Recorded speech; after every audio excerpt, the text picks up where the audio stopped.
And then if you want, you can redeem the code for an experience boost pack, some karma boosting, and a 10-slot bag with a mini pet. This all saves you about $10, and it's free, so there's no reason not to. There's a new player guide on the website, although the in-game tutorial is actually really good. There's great build variety in the classes, and the mount system is so good it is now the standard by which other games are to be judged. Now, regular viewers will know that I don't accept sponsorships unless I can personally vouch for the product, and honestly, Guild Wars 2 is just a really good MMORPG game with a great deal of content that every player should at least try.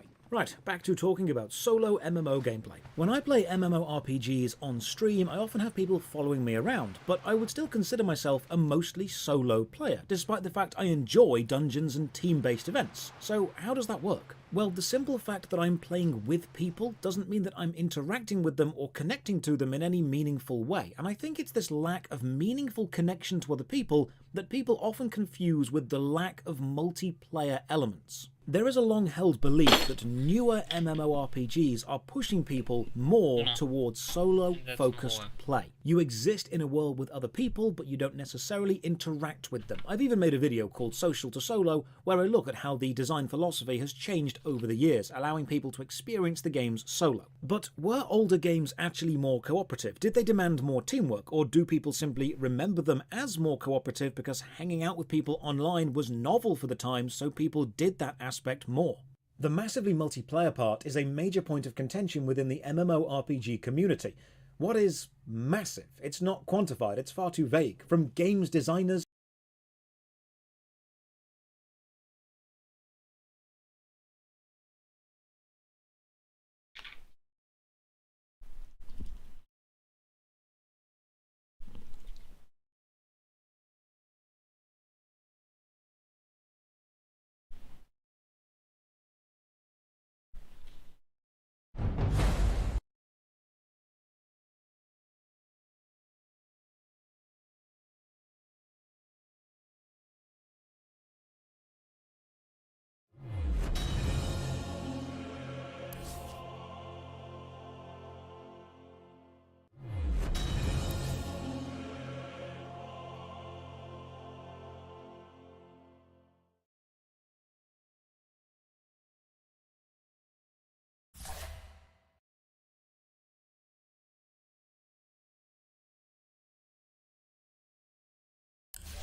We are coiled, ready to strike.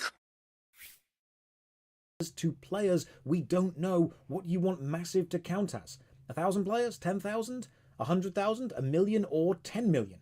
If you count 1 million players as massive, can I have 1 million people on my friends list? Could I have an ignore list 1 million players long? Will there ever be a zone where you could actually have 1 million players all at one time? Could you even interact with 1 million if you wanted to? If you have a number higher than the amount of players a single player could realistically be expected to engage with at any one time, is that enhancing your player base, or is that simply padding it out? How big is massive, and how big does massive need to be for the players to actually notice? Old school RuneScape has hundreds of thousands of active players, so it could rightfully be called a massively successful game, and it's definitely multiplayer, but each individual world holds up to 2,000 people, meaning even if you had every single player on a given world in the same space, you'd only be interacting with a tiny fraction of the total player base at any one time, and you wouldn't likely be able to form any meaningful connection with any one of them in the mass of players. The Elder Scrolls Online has its mega servers, shards, all existing simultaneously, but instead of showing you every player around you, it has phasing, where you'll always see enough players for the world to feel full, but never so many you feel overwhelmed, which makes it easier to form connections. But is this still massive if you're experiencing a curated version of the player base? Is the word massive more about the reality of who you interact with in the game, or the greater community around the game? If the majority of your game is dungeons and raids with say 5, 10 or 25 people in a raid, are you actually interacting with 25 people? Or are you interacting with thousands of people in groups of 25 at a time? Or are you interacting at all? Does a dungeon run with no connection to another player even count as interaction? You're as close to a random player in a random group as you are to a stranger you walk alongside while walking through town, or someone sat 2 seats behind you on a roller coaster. Just because you're going on the same journey doesn't mean you're taking the journey together. MMOs are often broken down into the styles of theme park versus sandbox. Would going to a theme park alone count as interacting with everyone at the park? Could you say you've had a multiplayer experience? And should anyone be stopped having that experience if they are alone? Most often it's less about the potential of who you could interact with and more about who you actually do interact with. A small group of 5 to 10 friends talking and adventuring together will feel a lot more social and connected than 500 players silently running the same dungeon again and again. Quality really does beat quantity when it comes to meaningful human interactions. Psychologists have even studied how many people we can actually feel connected to. It's known as Dunbar's number, and it's around 150 people. Any more and you simply cannot connect to them on an individual personal level, meaning even if your game does have 1 billion players, only 150 of them may be close enough to you to be meaningful to play with. The massively part of the acronym can sometimes be a bit of a false selling point. Having 1 million players means nothing unless you're required to interact with all 1 million, and if you are, that's overwhelming. Having enough players to make your game feel fleshed out and full,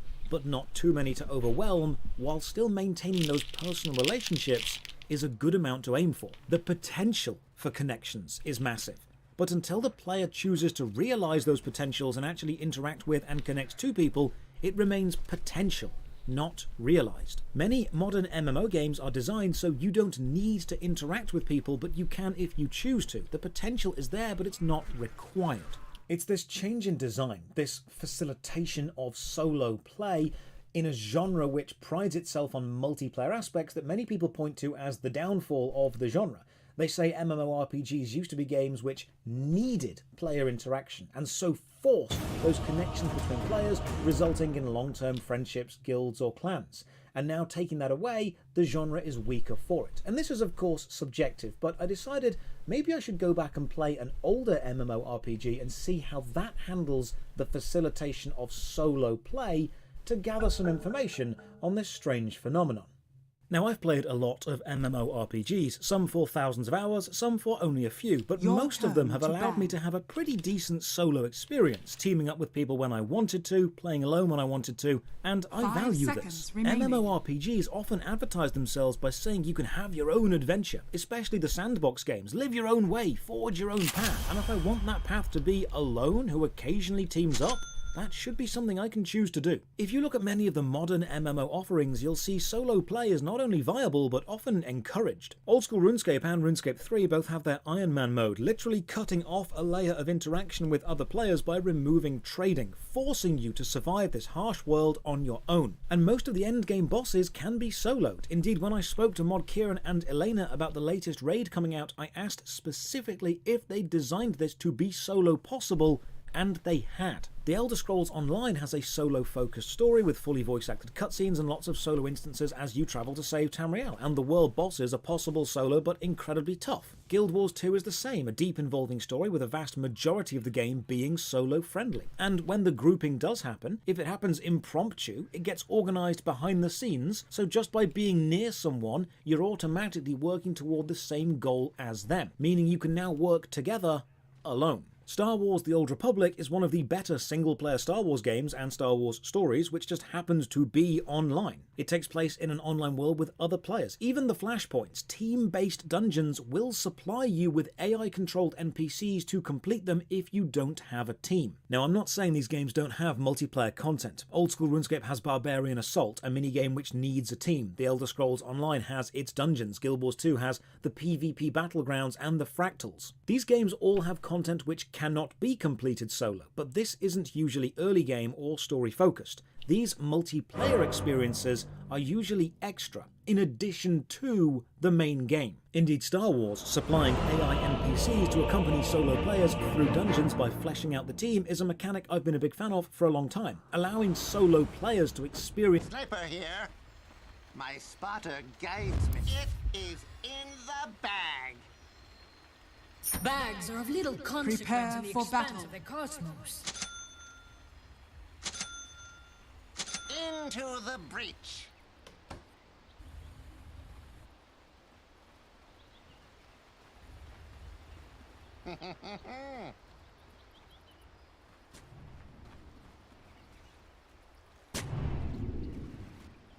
Uh-huh.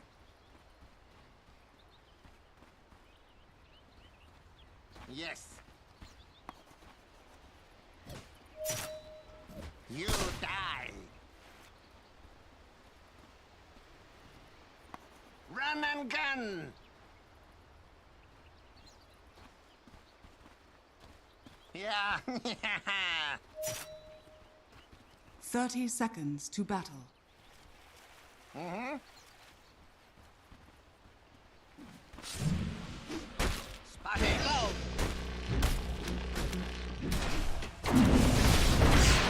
This way. Yeah.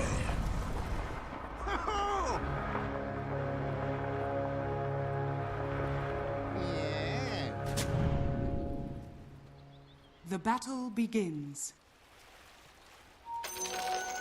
Time for target practice. Yes? Ah! Of course. Line of sight. Oh! Let's have a go at it.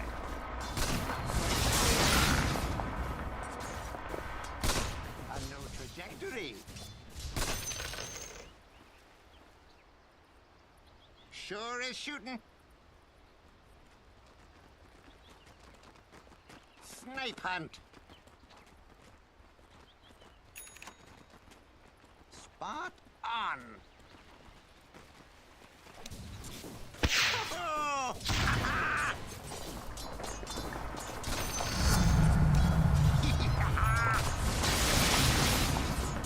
Center of mass. Nani? Uh-huh. Yes. My spotter directs. Eat lead. Follow bore. My aim is truer than ever. As you say. Uh-huh.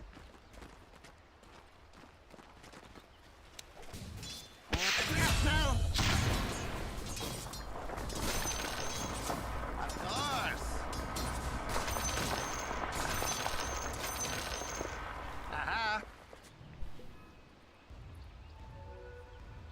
Johnny, come.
Your bottom tower is under attack.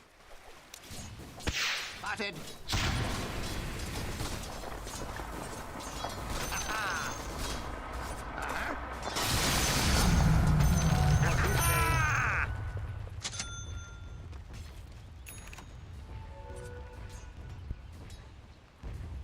Spot on.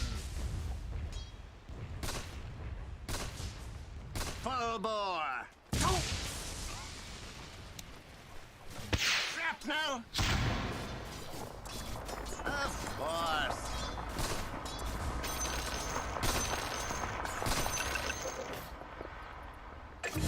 Yes. Mm-hmm. Aha. My spotter directs. Oh! Ah! Run and gun. Oh! Trick shot. Check it out.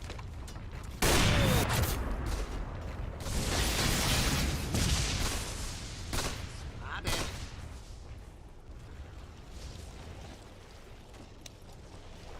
Shrapnel.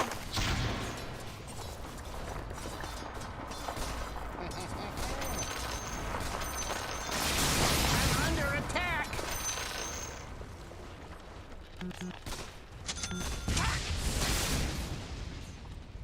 Snipe hunt.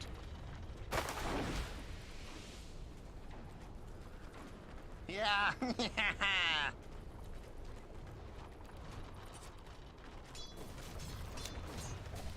Oh! Ah!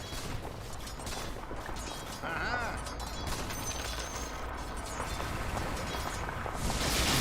As you say. Pockets full of bullets. Died. Yeah. My spotter guides me. Fire caliber. Yes. Sure-ish.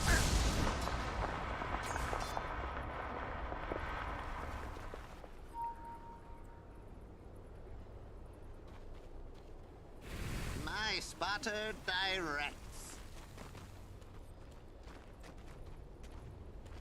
Mm-hmm.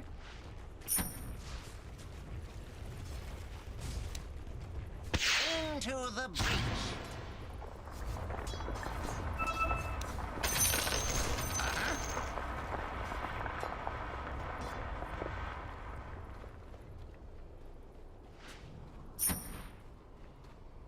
Spot on. Yes.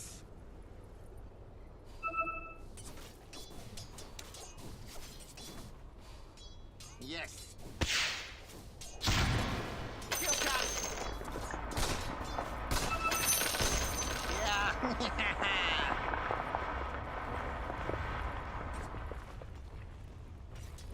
Uh-huh. Uh-huh. Mm-hmm.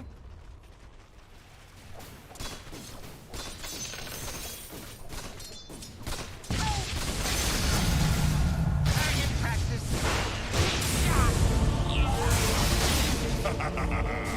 God's wrath. Заходит улитка в бар.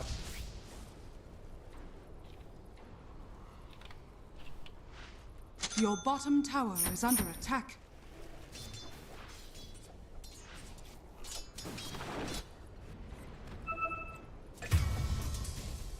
I take my offerings first.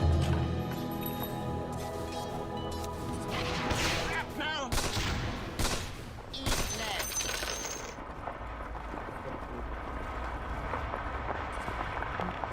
Of course.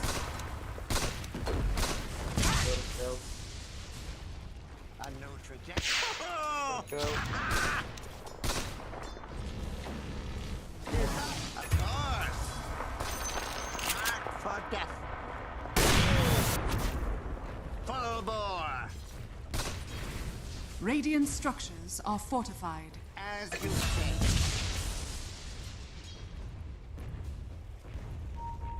Run and gun! Uh-huh. Oh! On target. I'm under attack! My spotter guides me.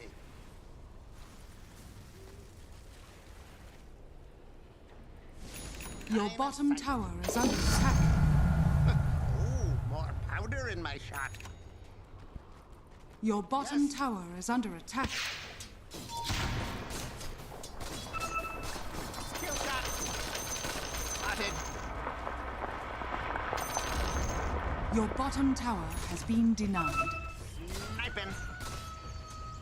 Dire's structures are fortified. Double action. Yes. Yeah. Sure is shooting. Shrapnel. Napalm. This'll burn.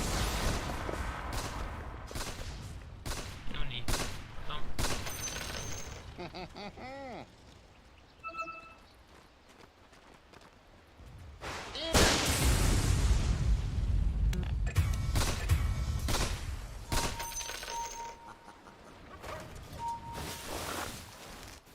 That's gonna save. Uh-huh. Napalm. The enemy's middle tower has fallen. Shrapnel. Aha. Yes. Your bottom tower is under attack. Spotted.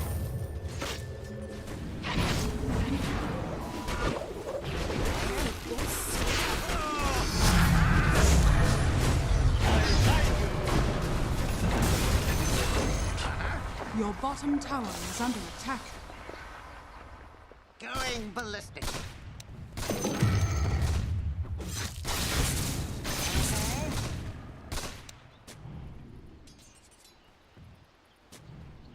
Full bore.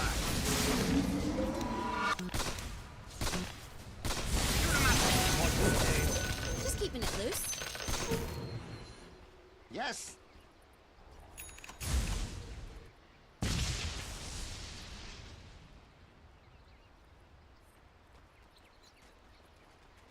As you say.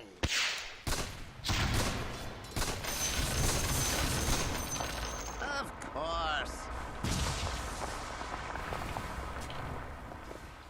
My spotter directs. On target. Going ballistic. Your top tower is under attack. Let us go. Yes. A new trajectory. Your bottom tower is under attack. Line of sight.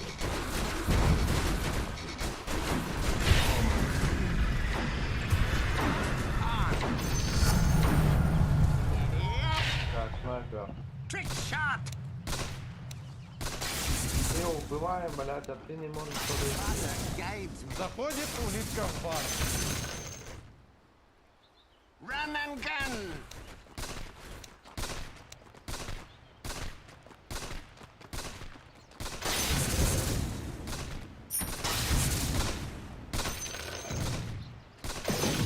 Eat lead. Your top tower is under attack. Radiant structures are fortified. Yeah. Gunpowder. And my doom.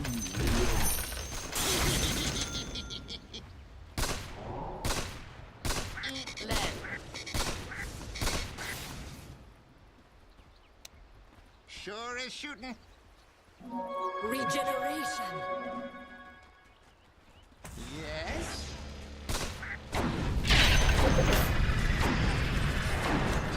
Shrapnel! Shoot him up! Goal for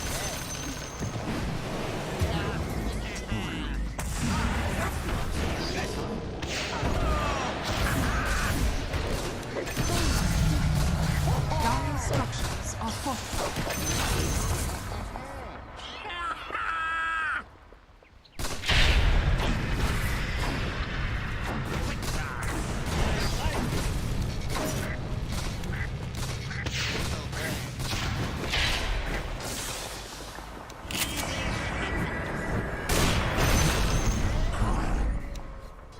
What a dum-dum! Yes?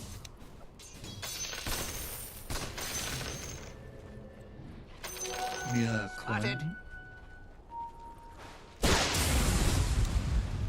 Yes.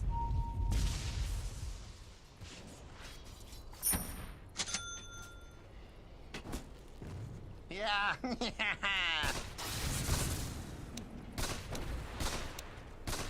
Spot on.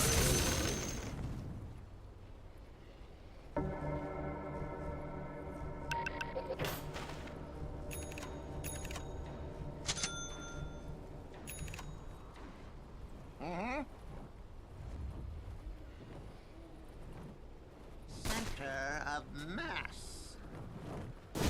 Greetings, my friend.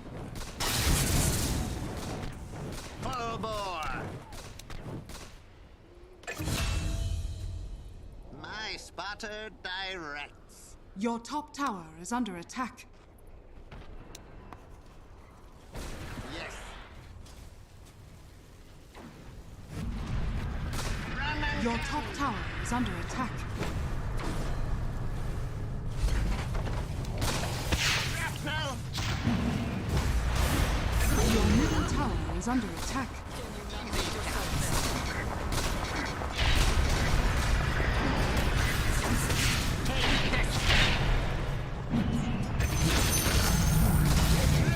Should never have stepped onto a battlefield against me. Line of sight. Uh-huh. Welcome.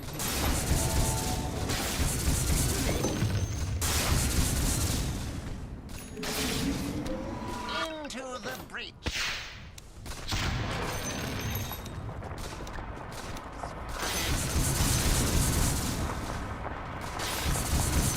Of course.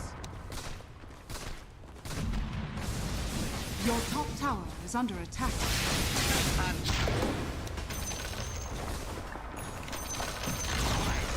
Your top tower has been denied. Attack!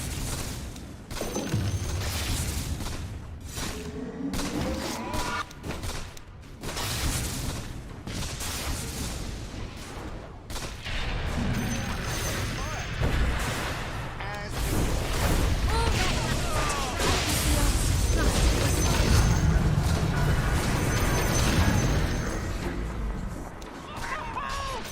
What is change? Of course. I'm under attack.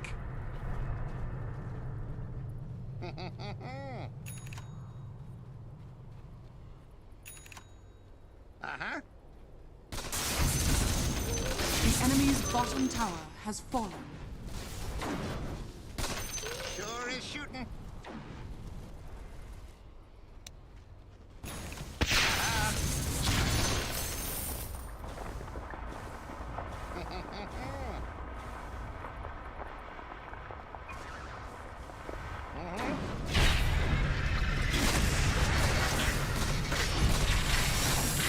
Run and gun.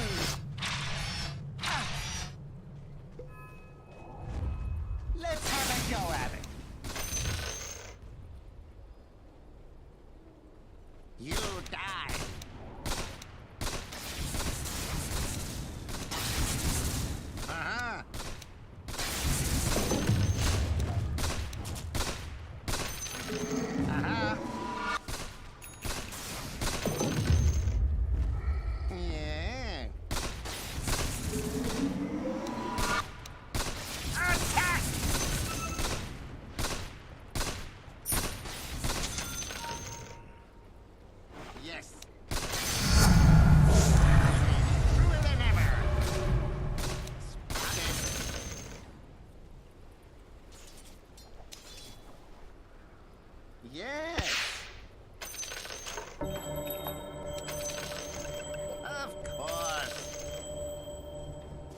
My spotter Double dash. into the breach. Shrapnel. My spotter guides me. Upon my life. Full bore. Ah, nuts! Sure is shooting. Trick shot. That's the thing. A new trajectory.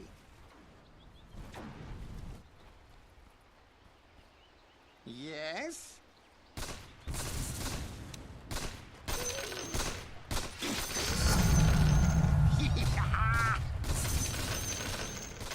Spot on. Not yet.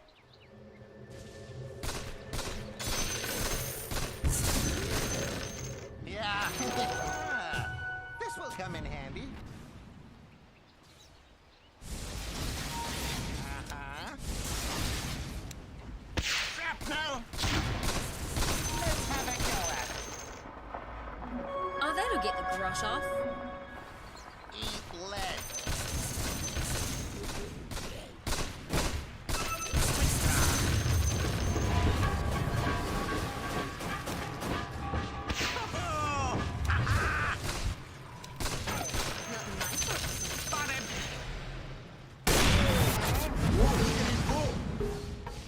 Блядь, сука. Вы, сука, туги, блядь. Вы туда пошли.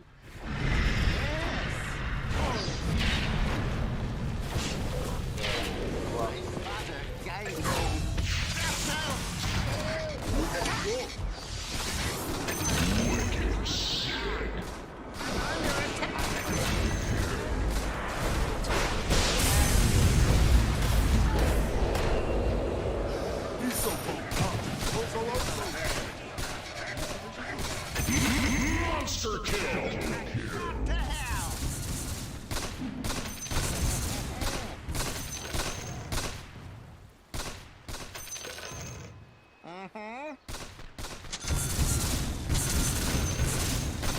Sure is shooting.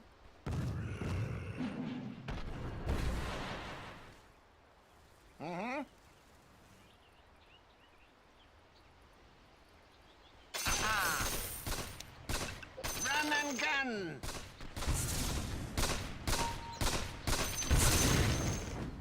Spotted! A new trajectory! Uh-huh! Yes?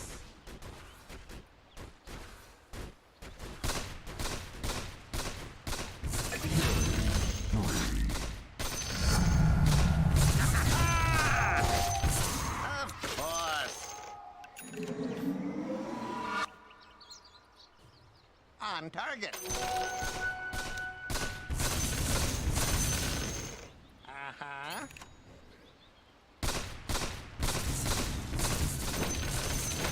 Snipe hunt. Your middle tower is under attack. You die. Oh, Your middle tower is under attack. of course.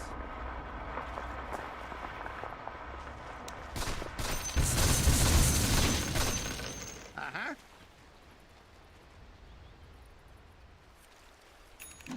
My spotter directs. Uh-huh.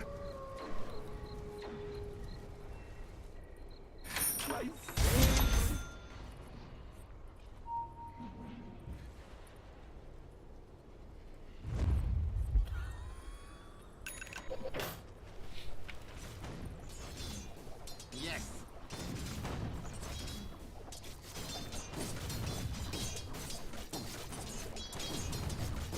Into the breach.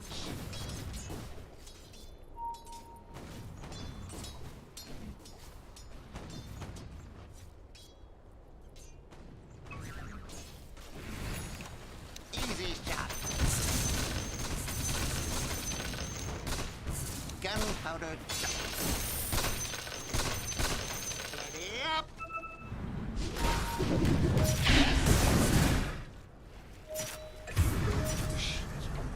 Yeah.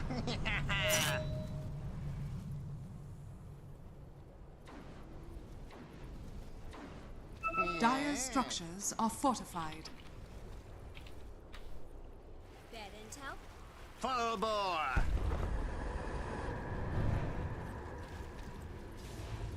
Line of sight.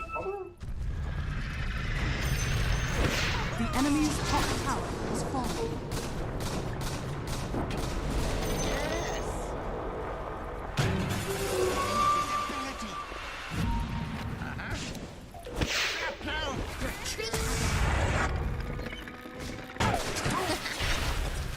What's wrong?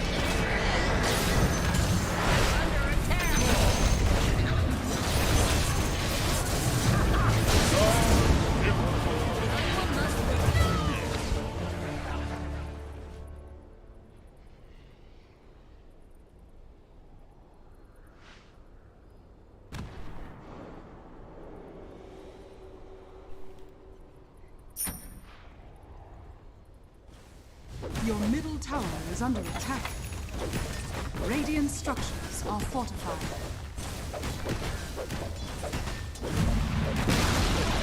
Your middle tower has fallen.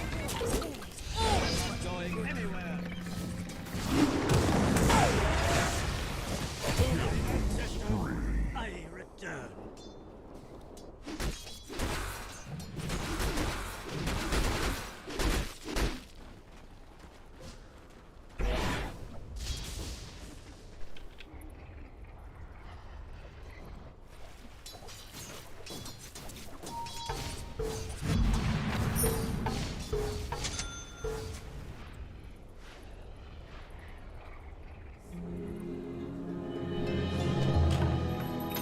I'm not opposed to taking the occasional bounty.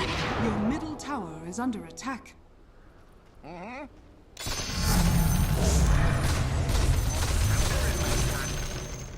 My spotter guides me.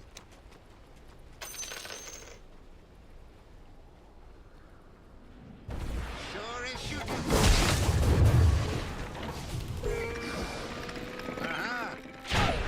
I'm not ready. Line of sight. I'll get it.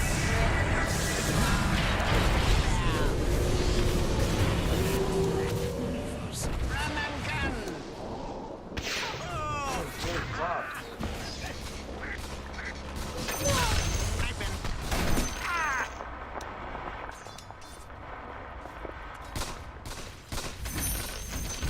Going ballistic.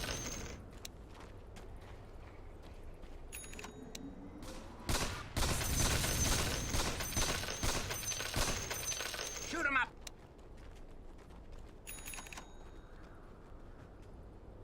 Take this. This'll hurt. Shrapnel.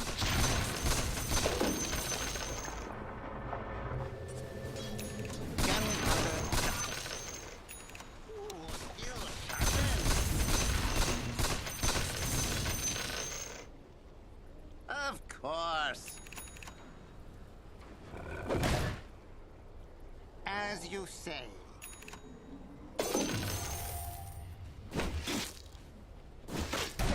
Let's have a go at it. A no trajectory.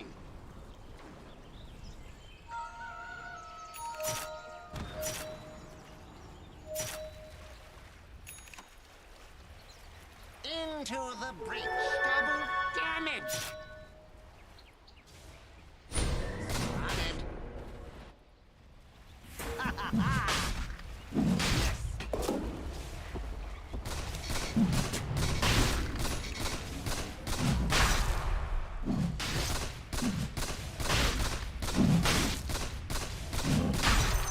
Yes.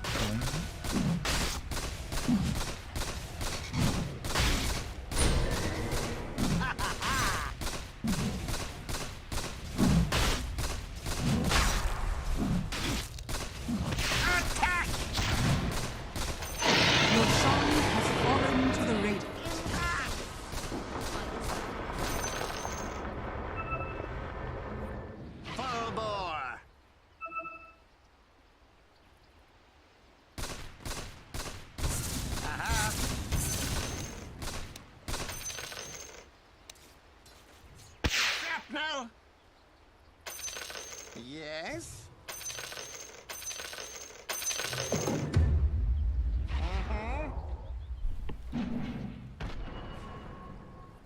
Yeah.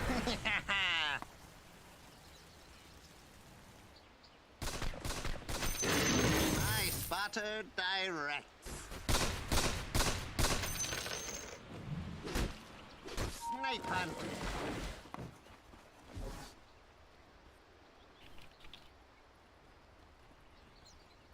Quick draw.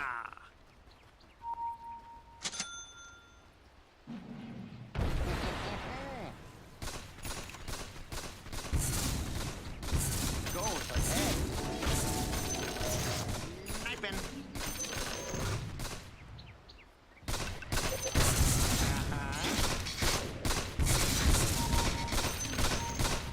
Of course. What are you buying? Your bottom tower is under attack. God. Yeah. My God. Shrapnel! Easy as shooting gnats. Of course. Oh! Ha-ha! Yes?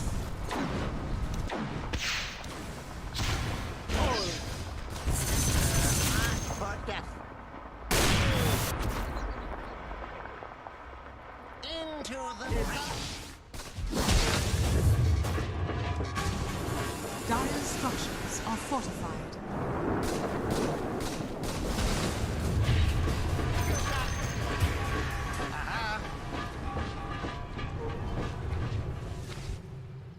Line of sight.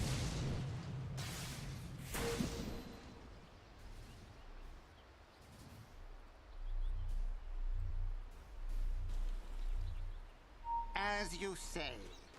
Your bottom tower is under attack. Put you in with The enemy's top tower has fallen. Radiant structures are fortified. Take this.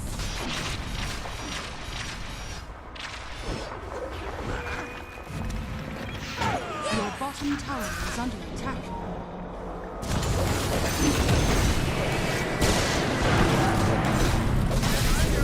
Your bottom tower is under attack.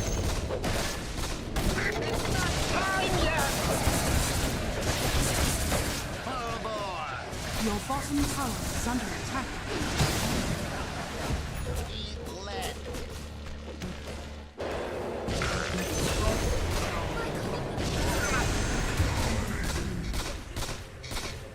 You're nothing but a petty thug. Dire structures are fortified. This journey isn't over yet.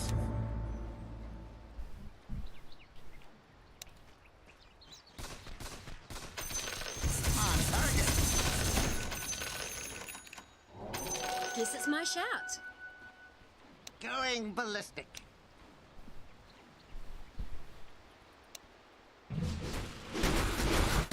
Eat lead.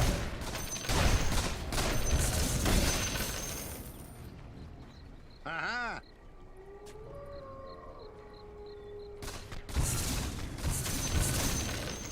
You die.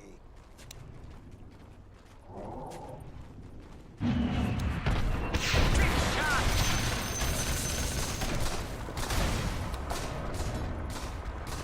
Yes.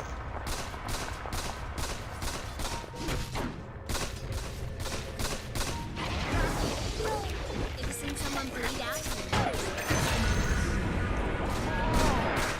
Don't need to get you down. I'm good. Really, real good. Easy as shooting Oh, gnats. mate. Easy job. Run and gun.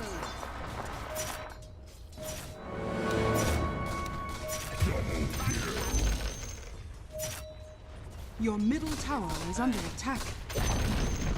The enemy's bottom tower has fallen. Snipe hunt. Your middle tower is under attack.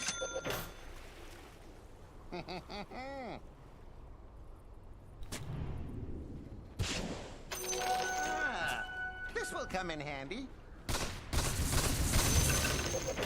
Yeah. My spotter guides. Your top tower is under attack. Of course.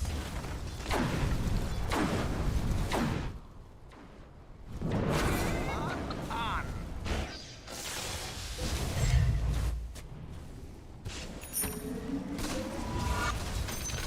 On target. A new trajectory. Aha. Spotted.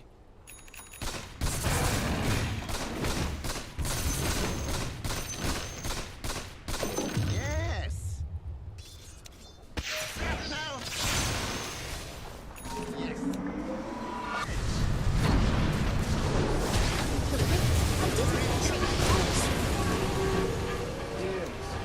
Shrapnel. My spotter direct.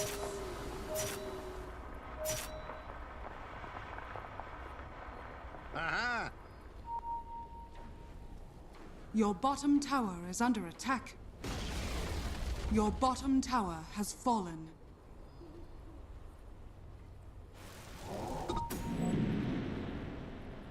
Line of sight.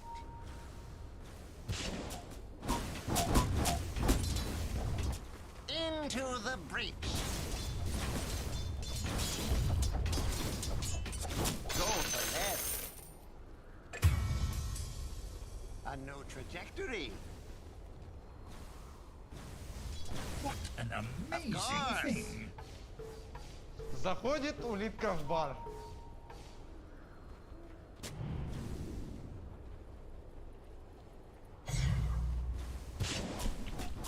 Run and gun. Check it out. Of course.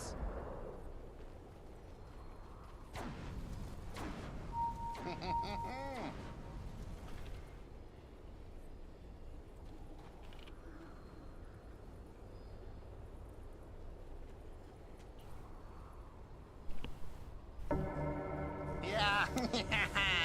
Oh.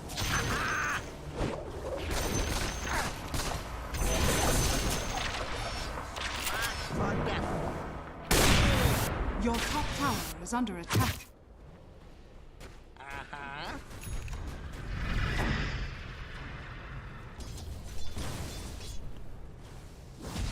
Eat leg. Snake hunt. Yes. Get a bit caught up there? Oh.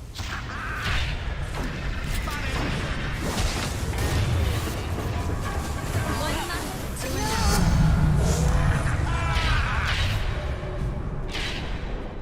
Yes.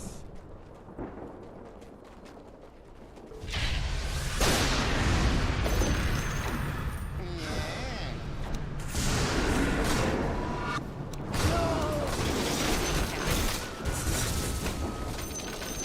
Marked for death.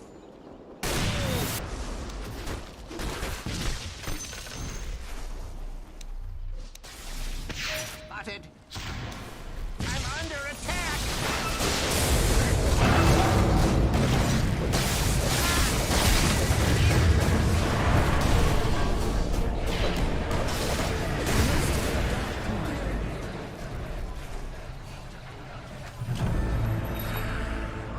Reloading. Your middle tower is under attack. Radiant structures are fortified. Spotted.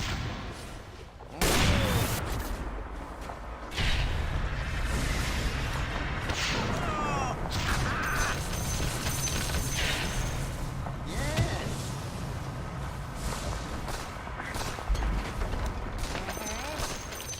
Your middle tower is under attack.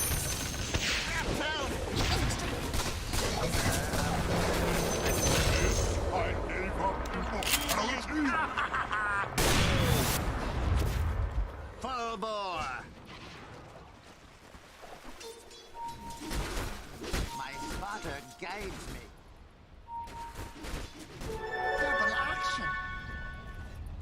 Somebody's shooting.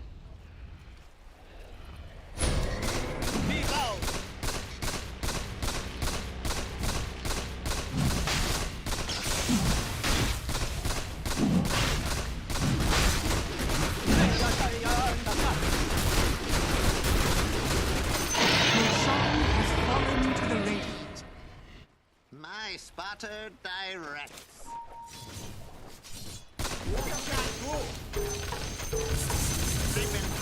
Check it out. Always what's the Bring me down for what is. The enemy's middle tower has fallen. Yes.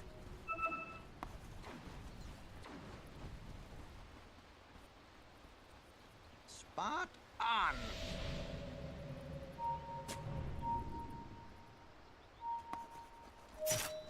Spotted. No, easiest shooting. I'm under attack. Dire structures are fortified.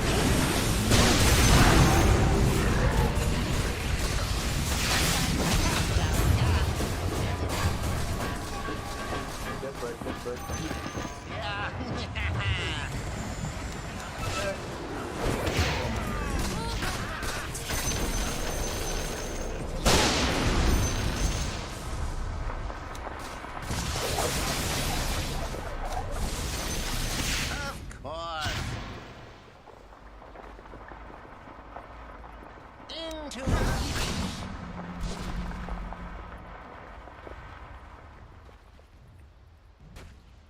Snipe hunt.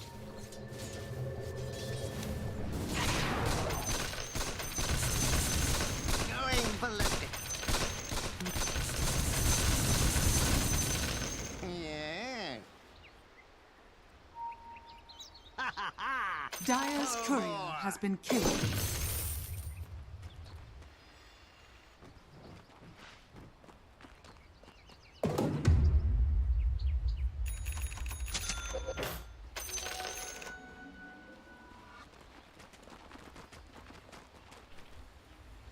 Uh-huh.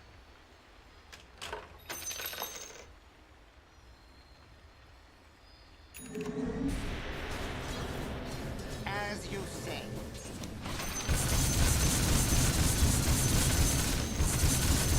You die. Yes.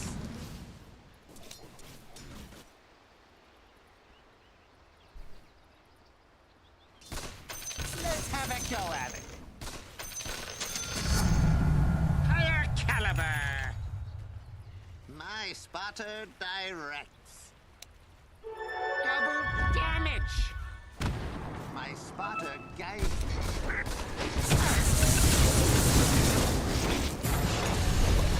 Run and gun.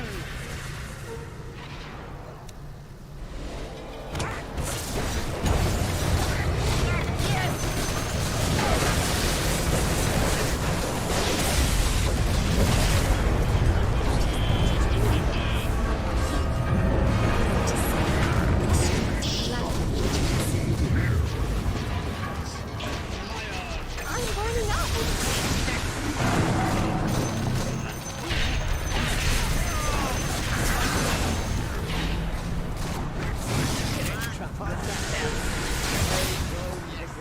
I'm under attack. Spotted. Shrapnel.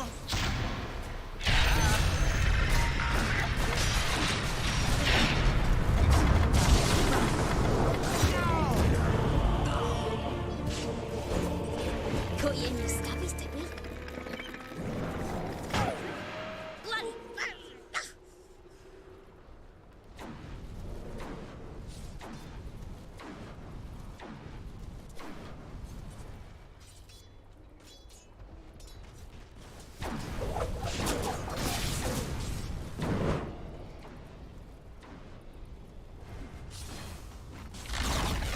Your middle tower has fallen.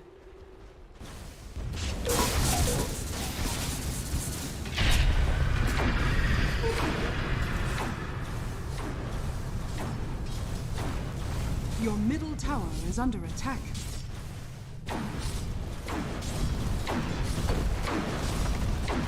Radiant structures are fortified.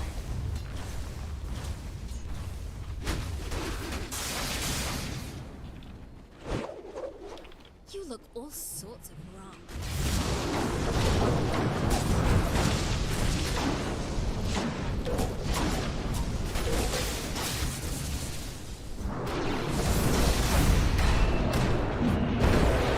I could have been invisible. Go easy, worms. I'm your god too.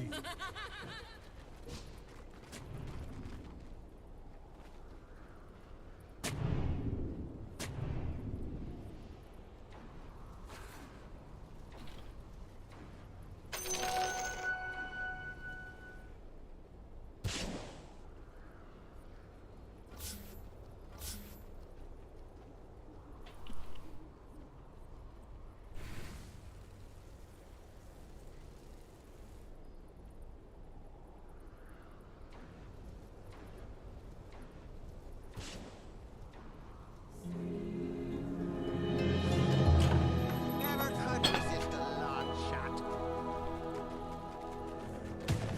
Uh-huh. Aha.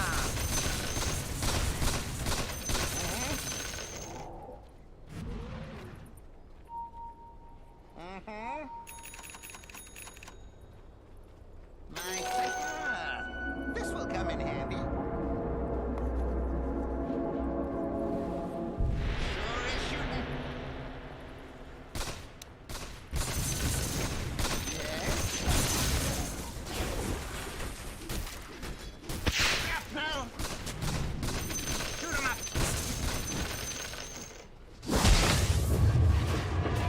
Spotted. I'm not ready. A new trajectory. Of course. Yeah.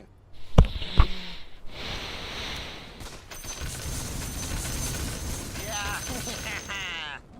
Regeneration.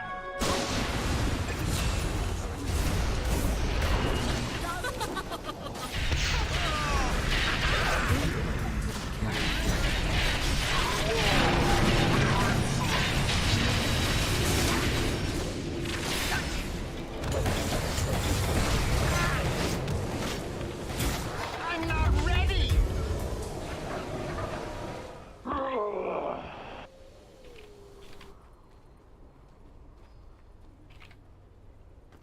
Mm-hmm.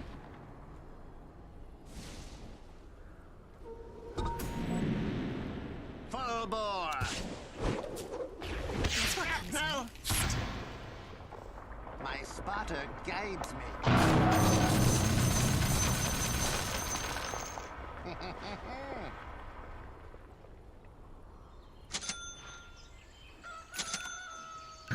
My spotter directs. Uh-huh. Steady up. Mm-hmm. Go for that. Yes. Of course.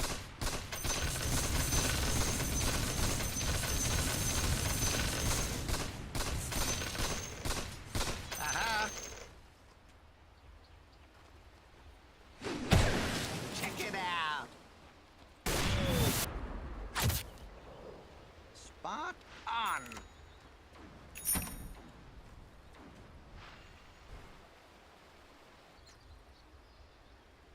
Yes.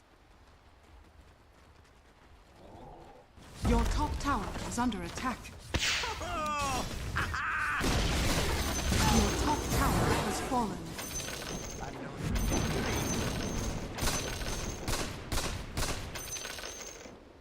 Attack!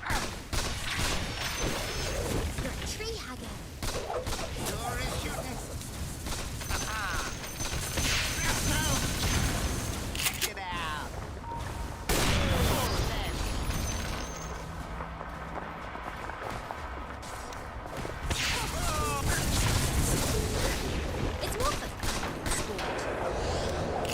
for death.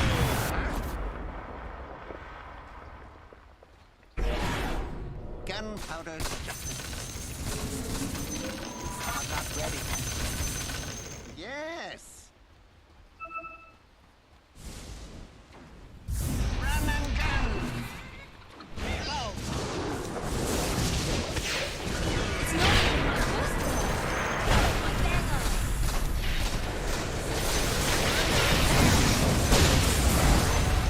Into the breach.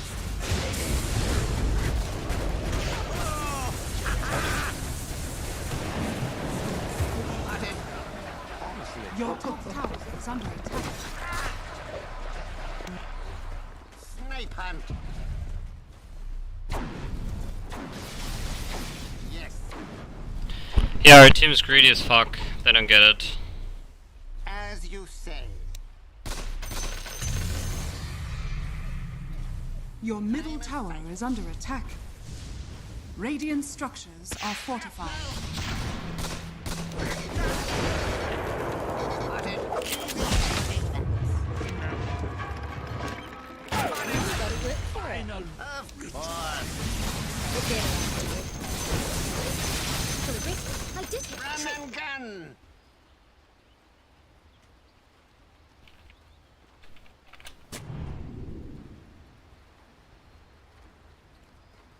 Yeah.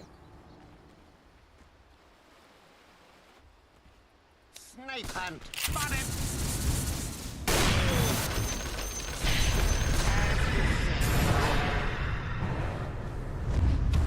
Your top tower is under attack. Your middle tower has fallen. Your middle barracks are under attack. Your middle barracks has fallen. Radiant structures are fortified. Your middle barracks are under attack. Your middle barracks has fallen.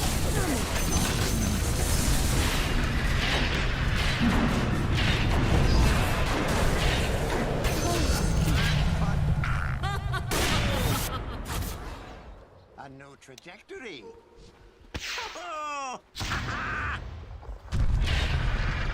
Yes.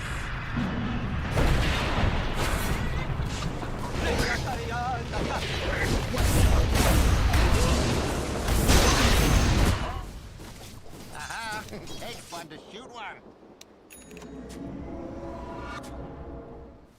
Take this.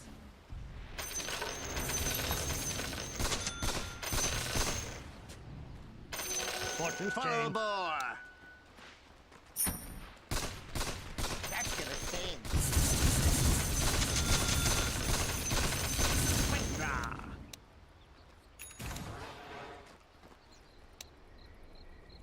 On target.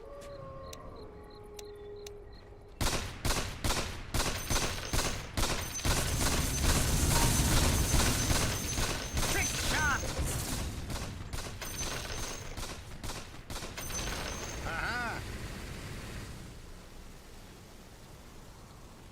Of course. Spot on. I don't know, I'm not gonna push this alone.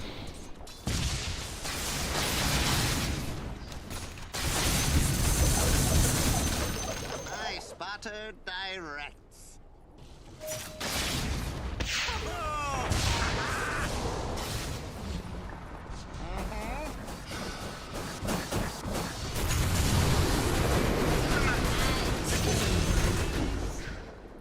Go mid. My spotter guides me. Uh-huh. Yes,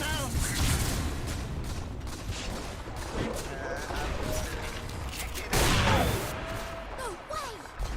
Dire structures are fortified. yes.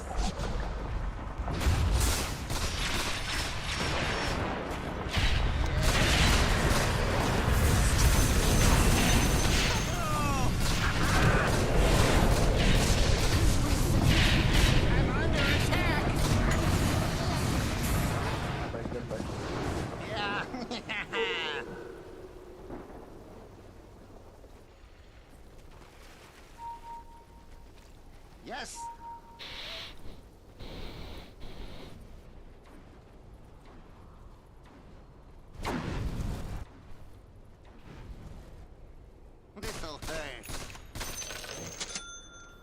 Welcome to the secret shop.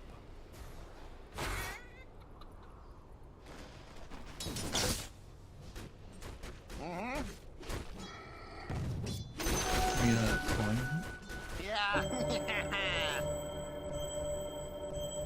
Whatever, we just defend and then we go. Run and gun.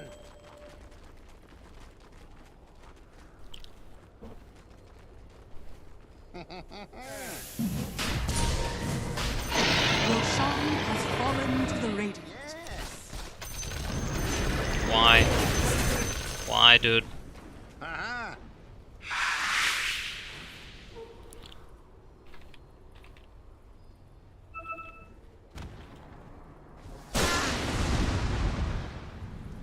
Yes.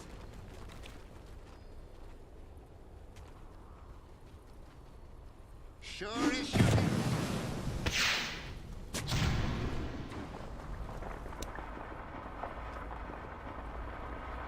A no trajectory easy. Your top barracks are under attack.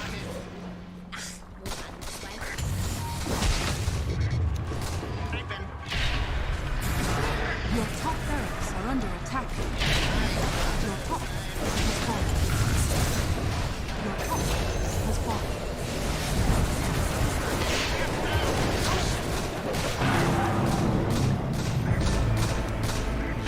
Have it go.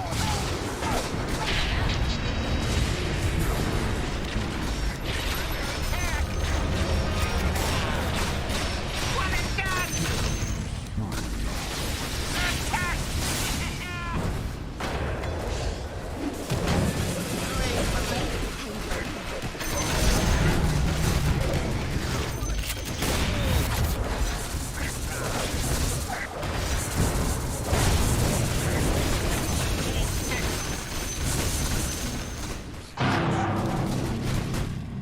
Yes. Okay, finish mid. Uh-huh.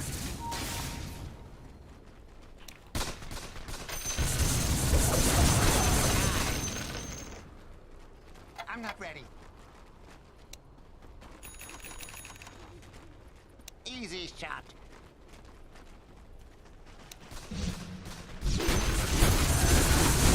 Phantom, you need to be annoying, you need to hold them back, please. Yeah.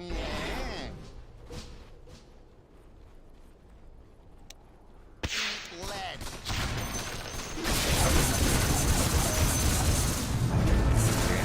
Time to win this. The enemy's middle tower has fallen.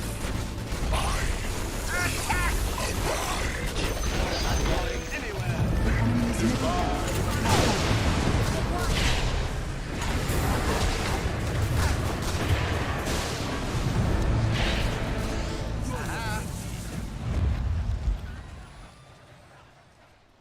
Of course.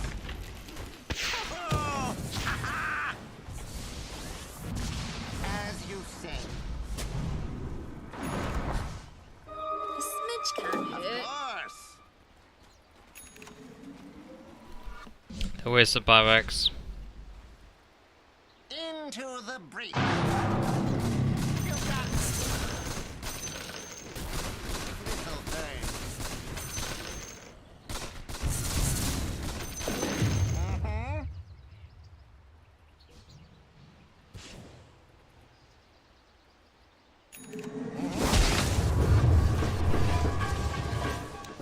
Not my fault.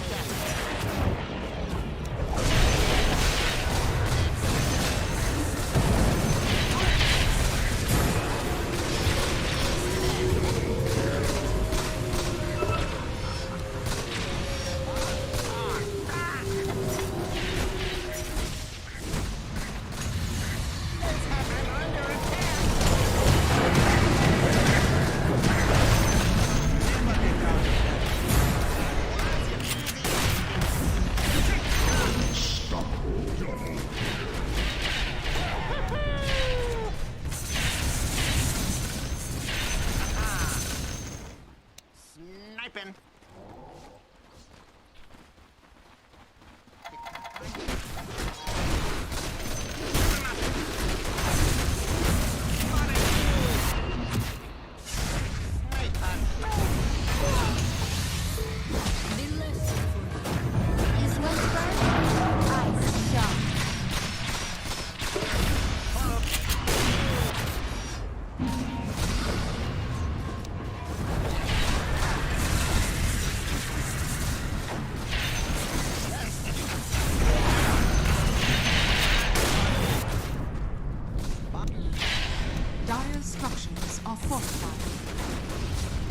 middle tower is under attack.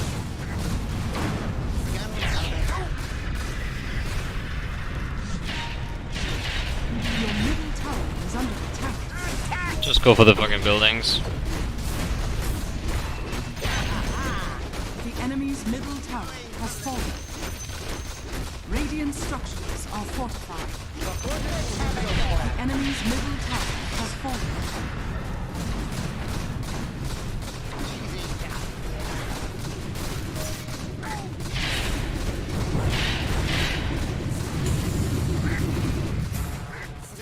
Your bottom tower is under attack.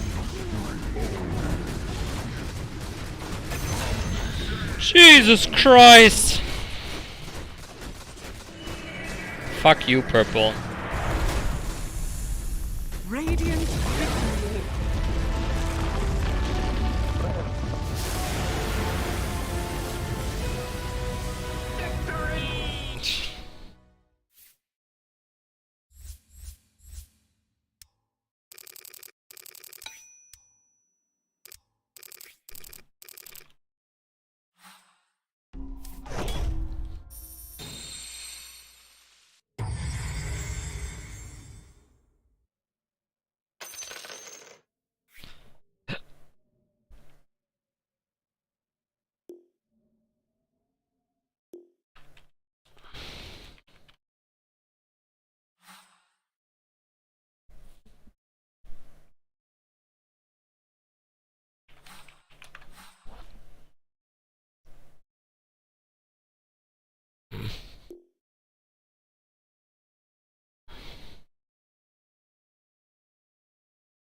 Alright, that was pretty insane.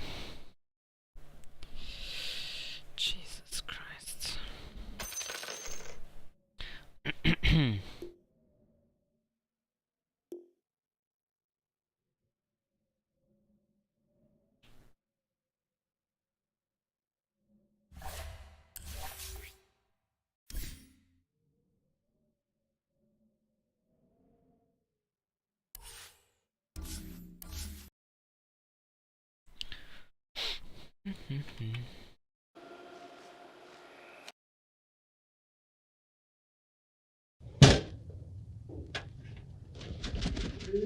Okay, it's in. In our recent Secret Shopper series, Agent Sarah determined which PC builder delivered the best balance of cost, price, and customer service. But one thing we didn't explore was, what if she had just researched the parts herself and put it together, creating her own gaming rig? Could she have saved money? Could she have gotten more performance? Would she have had a good time? Today, we are going to answer all of those questions. We have set Agent Sarah out to sea with only 3 lifelines to get her through the process of independently researching and building her dream gaming rig. Let's see if she still thinks DIY is a good deal at the end of that ordeal. And let's see if you guys think our sponsor Glasswire is a good deal. Glasswire allows you to instantly see your current and past network activity, detect malware, and block badly behaving apps on your PC or Android device. Use offer code Linus to get 25% off Glasswire at the link down below.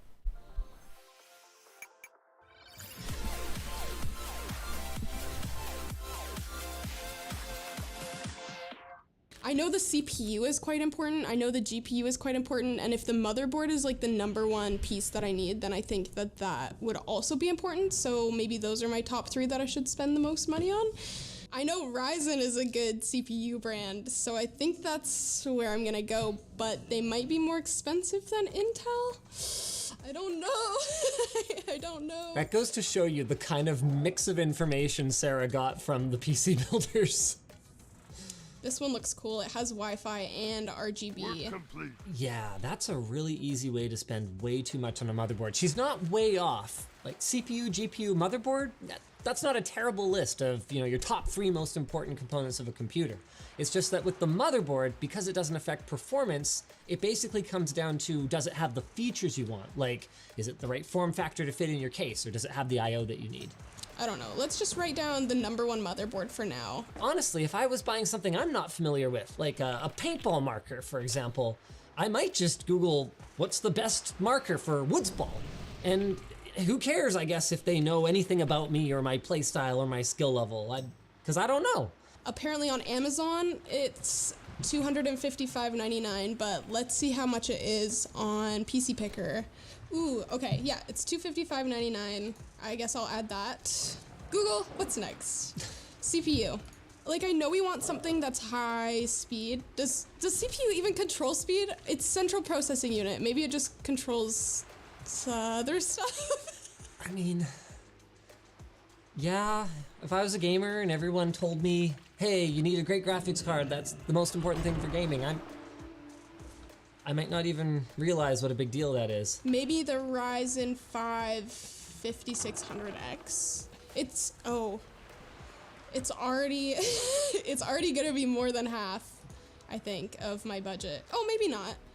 $341.49. She's gonna blow this budget real fast at this rate. It's supposed to work with my motherboard, I think, so I don't know. The fact that PC Part Picker exists does make this process a lot easier if you know to use it, because it'll actually flag you if you pick a CPU that's accidentally not compatible.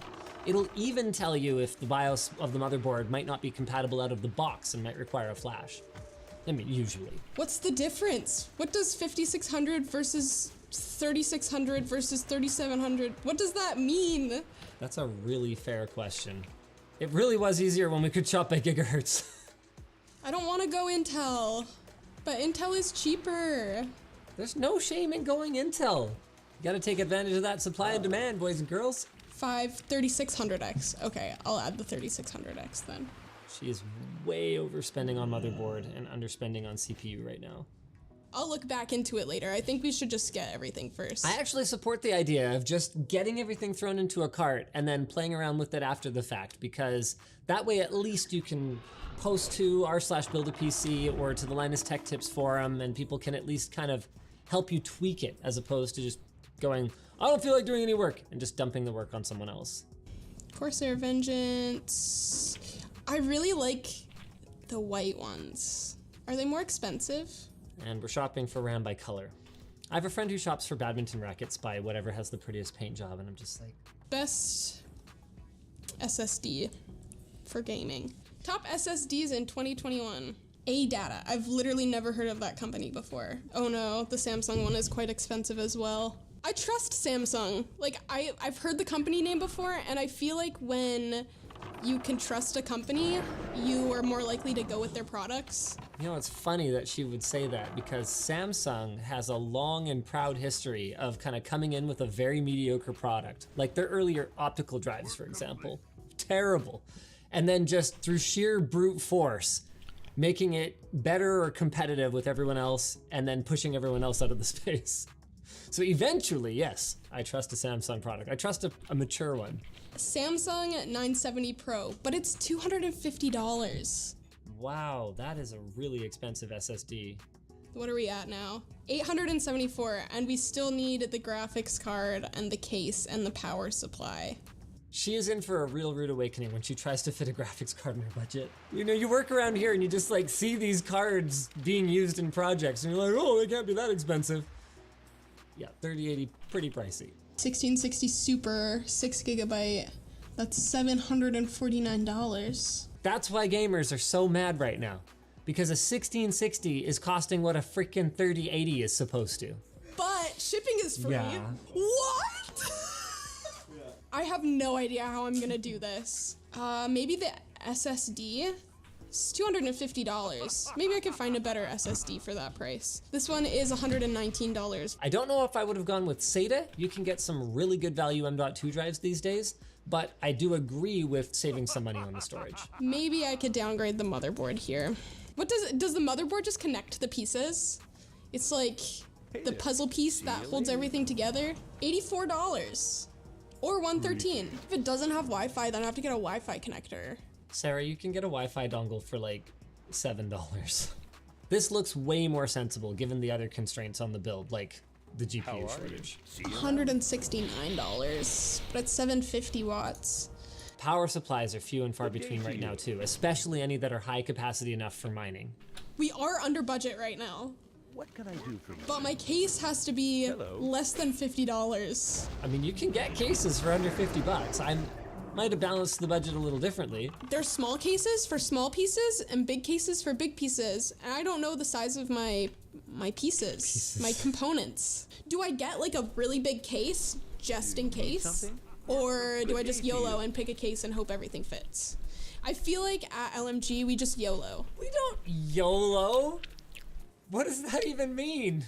That one's ugly, that one's ugly. Actually, that one's not bad.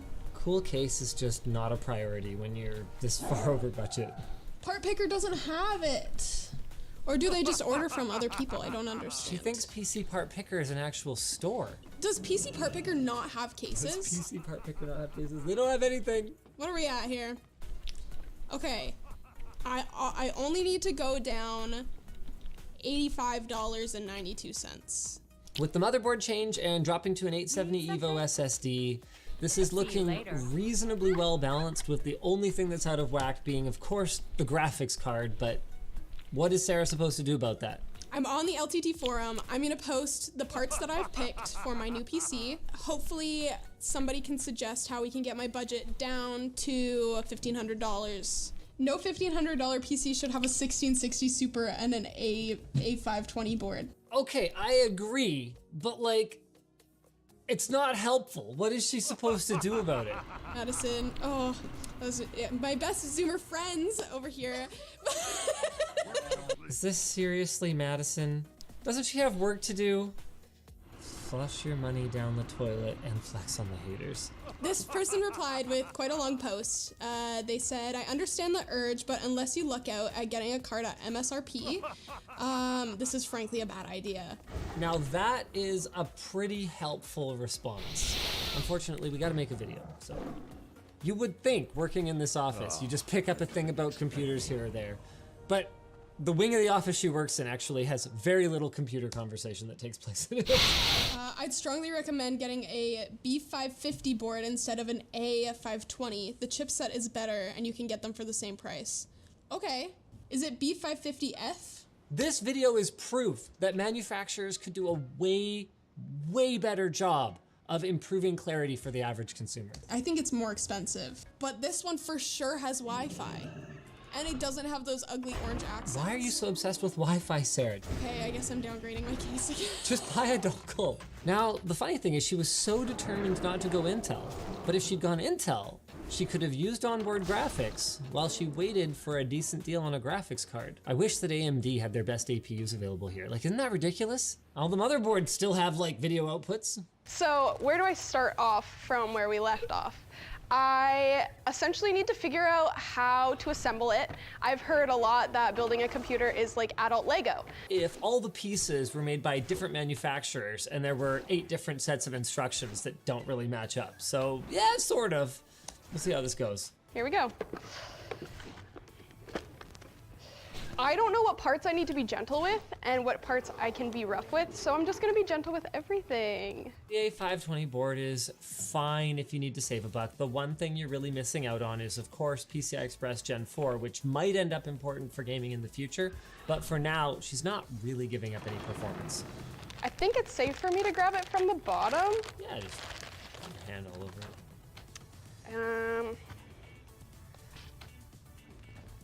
Motherboard. Okay, so with this, I know the CPU is the next step, just from watching our videos every once in a while. So I will grab that. She found the CPU. That's better than some of the ROG Rig Reboot contestants. This is the AMD Ryzen 5 3600 XT. I don't know what any of that means, other than this is the processing unit. I think what it means is we didn't have a 3600X in the warehouse, so we grabbed an XT. And I also know from illustrating the Stealth CPU shirt that these little guys have triangles. And I know the triangles line up with the triangle on here, but I don't see one. Maybe that? They really could make the triangles bigger, hey? There's probably no good way of doing this other than just trying to line it up best as possible. What do you mean no good way of doing it? No, there is a good way. Oh, I did it. Okay. And then this must go down. That seems pretty secure. Wait, let's check. Why? It's on there. Yes, I think next is the RAM. But I'm not sure what order they go in the slots. It does look like there's 2 slots here that are open. Oh, that's so cheating because we built on this board before. Press. Oh my gosh. I don't want to break it. I'm so scared by this every time. Press. Oh, uh-oh, I got 1 click, but not 2. 2, okay. Wow, why does she check things like this? You don't have to like heave on the RAM and try and shake the CPU out of the socket. It's in. I really hope I'm doing this in the right order. I'm kind of just going off of... Wait, what is she doing now? What? What I remember from watching our previous videos. Even if it wasn't in right, that wouldn't tell you. Oh, that's nice. We found one that still has the pre-applied thermal compound fragile. on it. That'll save her some trouble. I'm fragile. Oh my god. Should I put it face down maybe? Yeah. Okay. Here, wait. Let me put it here. It doesn't look like there's any thermal paste in here. She's looking right at it. There's no instructions. Is there supposed to be instructions? Is this can't be the thermal paste. Hey, there we go. Oh, I touched it. I think. Why? I'm gonna look this up. I'm just gonna assume that this already has thermal paste or is already thermal paste. Should I touch it? Am I not supposed to touch it? Stop touching it. It feels like it doesn't belong there. Stop that. But maybe it does. This little doingy here, we'll clip both of them in. I got this. I don't think she got this. I believe it would have to go somewhere on here. So maybe I want it to be facing that way? I can't even breathe. I'm just like, I'm so tense right now. Oh man, I want to help so bad. Cause like it's not hard, but it's tricky. You know what I mean? The distinction? Once you've done it, it's like, swamp, swamp, here we go. She hasn't done it before, so it's not swamp, swamp, here we go. It's this. It's stuck. Oh, okay, wait. Oh, okay. You gotta watch out for that, ladies and gentlemen. If your thermal paste is suctioned onto your CPU and you just pull your CPU cooler off, you can pull your CPU out of the socket and then it can fall and bend pins. Now we gotta figure out how to clip it in. No. Without breaking put it. The other clip on first. I'm gonna break it. I'm so scared I'm gonna break it. I'm so scared you're gonna break it too. I got tiny fingers. Should I use something to like pry it down? I feel like you're not supposed to be able to do that. What you need to use is a lifeline right now. Oh wait. If you put the clippy thingy down. You know this isn't the hardest part, right? If I push it, oh, I did it! Oh my god, I did it. Wow, there was no point. I'm like a good luck charm. All right, well that's one of your three. That's one of your 3 hints. That's really not what I would have used it on. I have my case, and I'm gonna lay it down flat. Hopefully that didn't do anything bad. Wait. Oh my gosh. She keeps whacking. I'm being so aggressive. Please, no. It's probably fine. I think this is fine. Okay, wait. Let's do my test and see if this is in properly. Okay. It's in. Do I need to take this out? Is she about to start disassembling the drive? How are you? How? Oh, How she thinks she bought an Is this not gonna work? Did I buy the wrong SSD? It'll force it in. I don't want to break it. Oh I just want to know what I need to do. One into your SSD and the other into your motherboard. Why is she not watching Linus Tech Tips? Come on.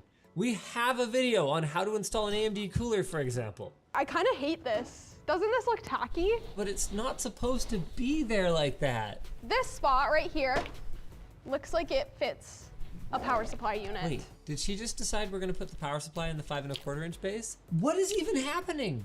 I'm wrong. It doesn't go here, it goes here. Because this needs to be facing outwards, and this doesn't allow that, which means it goes this way. Ah, yes. Assuming that we want to blow this part, I would want it facing out. Oh no, now she's overthinking it. But then that would make this upside down. I'm going with my gut and saying the fan needs to be facing towards and not downwards. Because most of the airflow is going this way. Either way is honesty. Yeah, this is right. Is it bad to plug in things into the wrong Yes. places? Yes, it is. Am I gonna destroy this computer by accident? Maybe. I think Oh shoot, no. this matches that one. So I'm gonna try. The scariest part of this is that you can actually get it in there. I proved that when I did my blindfolded build. They should have just done a 10-pin PCI Express connector just to not have this happen. After examining, it's wrong. But this one maybe. Nice. Let's try it. So this one says power LED plus, and this one says power LED minus. And I can see here that this says plus PLED and minus PLED. So I'm gonna assume from that the plus one goes here, and the minus one goes here. GG, Sarah. Damn.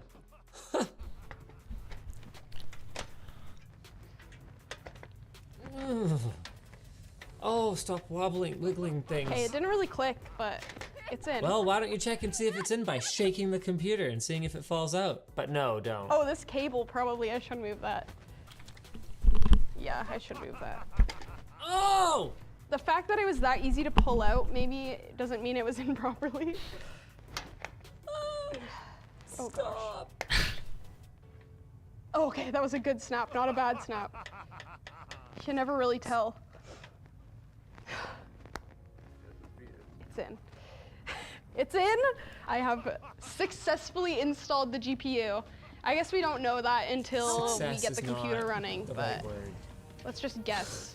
So I have kind of realized this cable is in the way, and I could remove the graphics card to kind of slide it down the back here. Please don't. But I'm trying to decide if it's worth the hassle for me. Because the last time I tried to remove a GPU, it really didn't turn out for literally anybody involved in that. I know it's Oh! Stop! But I really want to.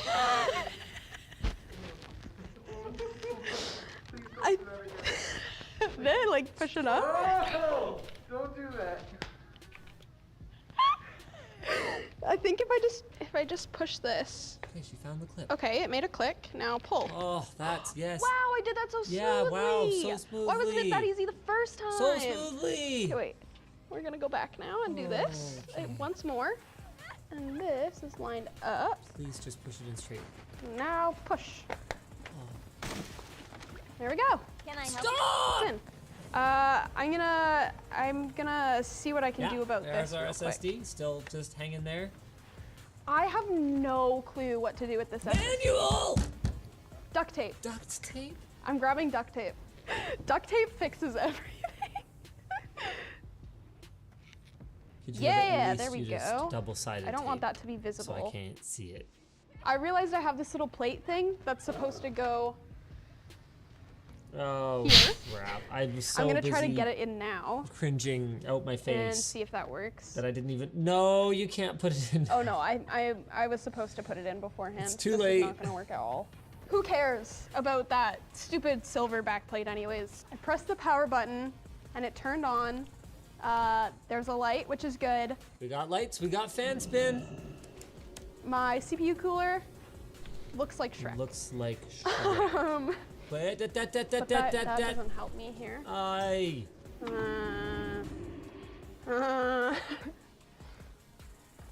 No, it says no DP detected. See, this is what I was talking about, okay?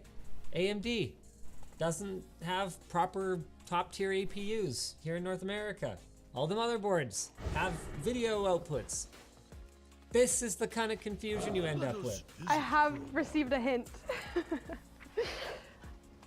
I don't think this goes into the motherboard. It goes into the graphics card. Oh no, that says DP. Butt's like clenching, just watching her like jam things into things and like, ah! There's a lock on the cable, does she know? This is the hardest part, is figuring out what's wrong. All she's got to do is just give it a quick power cycle. DisplayPort does not hot plug as well as some other interfaces. So I have a computer. If it doesn't compute, is it a computer?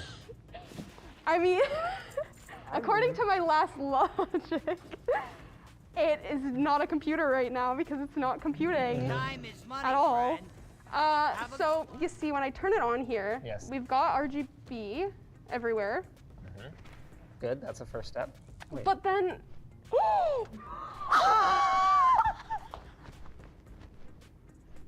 Am I magic or what?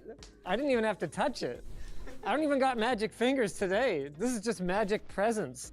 All right, see you later. You're welcome. Thanks. And select proper root device. How do I do that? Whether you're installing with UEFI Windows or whether you need to enable CSM in the BIOS or whatever, it's really frustrating for even semi-experienced builders. Her Google Foo is quite strong. Download tool now. Okay. It's been at 97% for like 2 minutes. But does that mean I did something wrong? Or does that just mean the computer is, well, I guess that still means I did something wrong. Reboot. The computer restarted. You told me it would be fine. I feel as though I belong here. I'm coming. All right. Yes. I think I did something wrong. So this is actually not my fault. I blame new guy. Right now, what we're doing is we are reinstalling Windows. Okay. So I'm choosing the boot device, which is your Corsair Voyager thumb drive. Where the hell is your Corsair? Oh, there it is. And we're just gonna take a fresh go at that. Okay. And it should be fine. I have my good luck dinosaurs. No. I'm the good luck. We determined that these are lucky, but you're lucky, so you're also a dinosaur.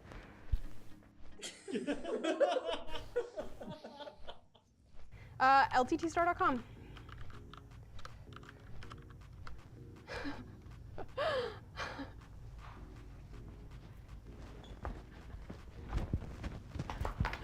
I did it. I built a computer. Now, all that remains to be seen is if she feels like it was worth the additional stress compared to having someone else build it for her. It was a struggle.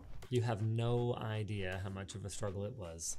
I had way more fun trying to build my own computer than I did making phone calls or trying to buy one online, which was easy, yes, but I really think that this is just something that you need to do in your lifetime.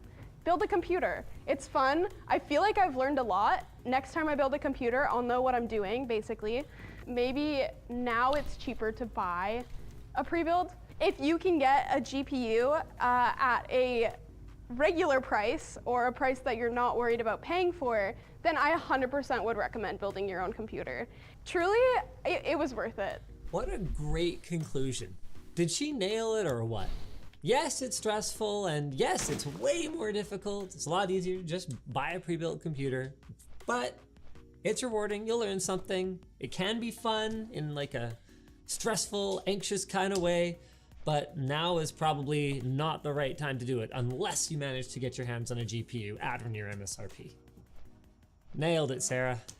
Just like I always nail our sponsor segues. FreshBooks is the easy-to-use accounting software designed specifically for you, the small business owner. FreshBooks has everything you need to manage your books, including invoicing, expensing, time tracking, and more. And it's designed to be easy to use with built-in automation, so you spend less time invoicing, expensing, and tracking projects, and more time doing what matters most, which is growing your business. So whether you're a tradesperson, a creative agency, or a YouTuber, you can choose a plan that is just right for you. They have an award-winning Toronto-based customer support team who's always happy to help you if you need it. And you can try it out for free for 30 days by going to freshbooks.com/Linus. There's no credit card required. That's freshbooks.com/Linus. If you guys enjoyed this video, maybe check out our last round of Secret Shopper, where Agent Sarah got absolutely bamboozled by Dell. Though in her defense, that was entirely not her fault.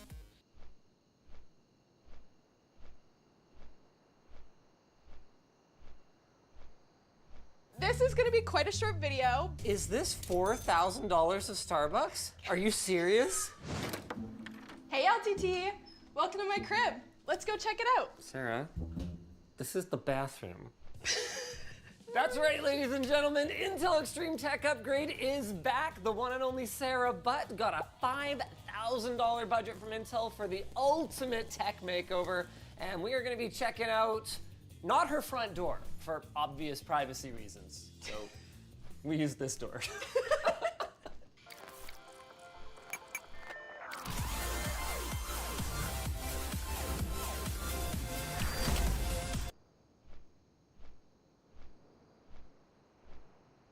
Oh.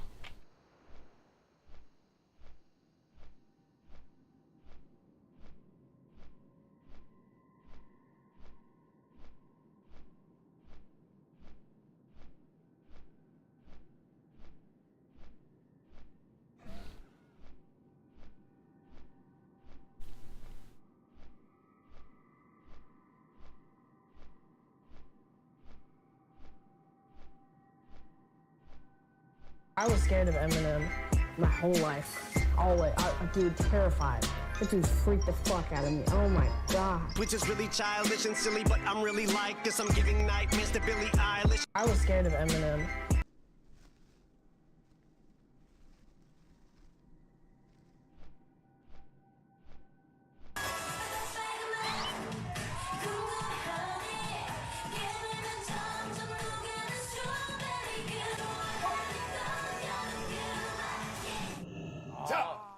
이 레드벨벳의 빨간 맛 진짜 어려운 거.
There's me right there.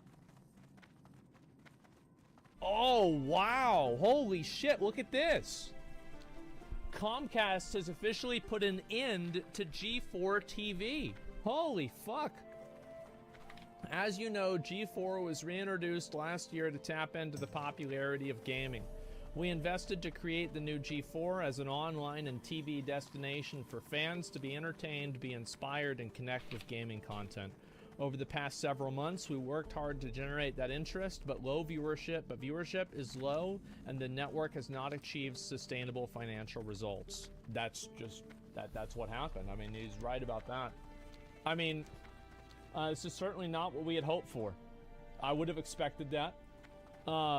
And as a result, we made the very difficult decision to discontinue G4's operations, effective immediately. I know this is disappointing news, and I'm disappointed too.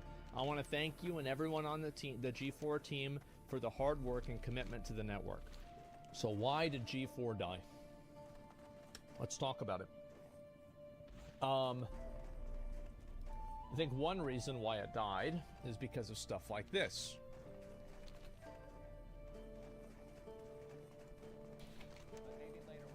About Crypto Beefcakes, which is a project that you tie an NFT to a Discord account, and then if you're a positive influence in a community, it actually inflates the value of your NFT.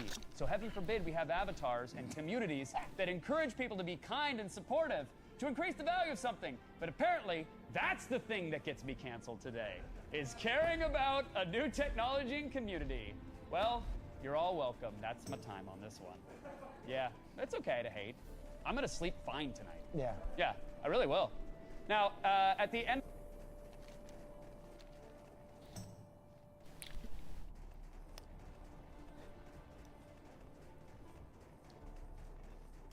You're not sleeping of now. our stream in the cool down, I'm probably not going to talk about NFTs anymore because someone's going to come out with a cattle prod. Heaven forbid that happen. So yeah, that's why it got canceled. Who the fuck wants to watch that? Like, who the hell watches something like that? And so, yeah. Anyway, passive aggressive, they attacked their fans. Yeah, and that girl, and they made a big deal. And this is the thing. I genuinely believe that the best way to get revenge on people or to fucking like shut down criticism, it's not to address it. It's to win. Make good content. If you make good content, everything else falls away. It doesn't matter anymore because the only thing that really matters is content. And that's it. We weren't funny for a while. And so, remember whenever G4 was about game reviews? Well, the problem is that a lot of the people on G4, it seemed like, the main times that I heard about G4 was this and, yeah, here we go. Let's watch this. I'm probably gonna watch like 5 seconds of this or 30 seconds of this. I'm just gonna get rid of it. But let's go. Oh, my script didn't get put in. That's fine. Oh wait, it's coming in. Coming in hot. The prompter has gone You blank. actually wrote it up ahead of time? Frost wrote something You in extra advance. credit person, making us all look bad. It's true. With the typing and the writing and the... I'm gonna be honest, like, I feel like this is just simply not very, this is just like not very good production. Like, I just don't think it's very entertaining. And that's all there is to it. And yeah, I mean, I don't know what to say. Meanwhile, OTK, well, look, I mean, our shows, we have problems with our shows too. And you know what? There are many times I'll have you fucking know that I'll watch something we did and I'll be like, guys, we could have done this a whole lot fucking better. Absolutely. Sentence structure and the grammar and the semantics. Yeah, so I'll fill while our prompter figures out what it's doing. Producers, it's empty, by the way. Or I'll just speak off the cuff and from my heart. So when this originally happened, and my gaming grievance was actually going to be about Red Dead Online. So the subreddit for Red Dead Online, I'm a huge Red Dead Online player. I love Red Dead Redemption 2. I think it's probably my favorite game of all time. And right now, the Red Dead Online community are trying to get this hashtag going called Save Red Dead Online. And they've got it covered by Kotaku, Polygon, Game Rants, like Forbes, I think, also did a coverage of it. And they think that this will get Rockstar's attention and Rockstar will come back Surely the hashtag will convince the billion-dollar company to change their business direction. Surely the hashtag will work. It will be this time. Yes, I know that didn't work before, but this time is different because we're special. them and give them exactly what they want. And we can actually scroll this down. I'll tell you when to stop scrolling. Good. Stop right there. But I'm here to tell you, and you're gonna have to cut this B-roll in a second, because it's done. And what I do think that there is a larger discussion about Red Dead Online and that we need to have eventually about game design versus immersive experience and comparing the Red Dead Online multiplayer experience versus the solo player one. But I actually want to talk about something so much more important than Red Dead Online. Okay. Sexism in gaming. In joining G4... And this is the thing, right? This is not where I thought we were going. Yeah, this guy's like, ah, fuck. You know, this is gonna be a problem. I'm gonna get a million mad boys. I'm gonna be honest. Sexism in gaming is a big fucking thing. It's a huge issue. It is. But it's just, it's not about the fact that they're addressing it. It's about the way they address it. Yeah, not really, honestly. Bruh. Talk to 5 girls that play WoW, and I bet at least one of them is gonna have some problem with a guy. Go do it. Go do it for yourself. Yeah, it does happen. There are a lot of guys. You don't lose anything by accepting that there are a lot of guys that are genuinely sexist and they have resentment towards women.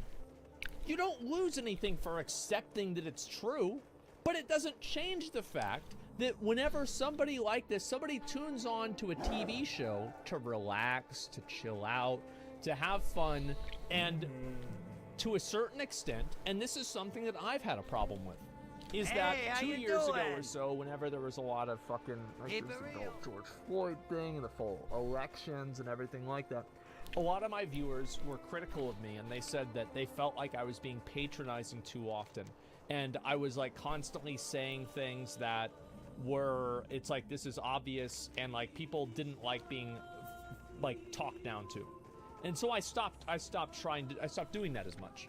So it's like whenever you go to the PetSmart and the cashier says, don't feed your dog chocolate, it's bad. Don't beat your dog. Don't beat the shit out of your dog. Or like you go to a daycare and, you know, at the end of the daycare session, the people that, you know, you leave your kid there, that they tell you not to hit your kid or not to abuse your kid. Many people, if that happened to them, they would be insulted. So I think that there are a lot of average, you know, just like everyday guys that don't want to be patronized and told that sexism is this big problem in video games whenever they have nothing to do with it. They're not being sexist. They just want to play their fucking video games and not have to deal with it. So whenever you take somebody's issue and you put it in front of everybody and you say, I morally have the responsibility to make you care about my issue, you are going to have a lot of people that push back because they don't like getting pushed on. They don't want to be patronized. That's it. So let's listen to what they said. And the problem is like G4, I mean, like, bro, like, I remember, dude, G4, every fucking, like, everything about G4 was about hot girls. Like, I remember they would have, like, these girls in, like, bikinis and, like, mini skirts and shit like that, and I would have to, like, I would wait till my mom was asleep, and I would go and I'd watch it. You know? Like, yeah, 100%. And so, G4, if you go back and you watch the original G4, so much of its content and everything was built around hot girls. Hot girls and hot takes. That's what it was. And also, I think that you want to look at market share, okay? So, market share, back in the day, G4, I remember we got G4, I was in like 5th grade, I think, maybe 6th grade, somewhere around there, because I remember Martin came over, and like Martin had it, and then I told him that I didn't have it, and then he came over and I did have it, and my mom had just ordered it like that week, like the new cable package, and Martin thought I was a liar for like 2 years. He was like, why did you lie to me about that? And so I remember this very, very clearly. And anyway, I started watching G4. I watched it all the time, right? I watched all of the X-Play, all of the shows. I loved them, right? They were great because it was the only place that I could go to listen to people talking about video games. Because back in the day, in 2002 or 2001, something like that, there was not really a lot of other places to go to talk about video games. But now, there's like entire industries built around that. So before, where G4 was competing in a market where they weren't able to have to compete with people, now they have to compete with every single content creator, every single individual, every single group of people, every single content group, and it's a lot harder to do that. And then you're not going to have the same market share whenever that happens. Music's loud? Sorry, let me turn it down. All right, there we go. I just turned it off since we're listening to the. Actually, I'll just keep it. I'll keep it low. Yeah, I'll just do this. I think that's better. This is the ideal situation. Okay. So yeah, that's how I feel about it. All right. Anyway, let's go ahead and I heard it was loud in my earphones. I wasn't just like listening to him and just deciding off of that. I felt the same way. Okay. Corporatization of gaming has been overall negative. I missed the 2000s gaming. Well, I think a lot of people do, and I think this is a pinnacle of corporatization. So let's go ahead and let's watch it. No, I'm here. I had I'm no here. idea. I'm listening. Yeah. In joining G4, I was ecstatic to be part of something that I grew up watching as a child. Then she should have known that it was always based around hot girls. Like, yeah, like Olivia Munn or whatever, Morgan Webb, like a bunch of girls that, like, I mean, yeah, you should have known this. Every time G4 is brought up in various channels, even in this YouTube channel, we have the chat in front of us. I can see you. Without a doubt, there will be backlash because I'm not as bangable as the previous hosts. It's somehow... Talk to him, Frost! It has some... That's true. That's because guys just want to watch hot girls talk about video games. Like, that's what it is. They want to watch hot girls with big titties talk about video games. It's not complicated. You can say it's sexist, and I would say yes, you're pretty much right. Okay, now that we've established that, you can't just tell them wanting hot girls with big titties to talk about video games is a bad thing, and then, like, that's not gonna make them think, oh my god, you're so right. Oh my god, what have I been doing all these years? Oh fuck. Oh my god. Porn really has fucked up my brain. It's what's in the heart and in the mind of what really matters. It's not gonna happen. Even though you might think it should. It's just not.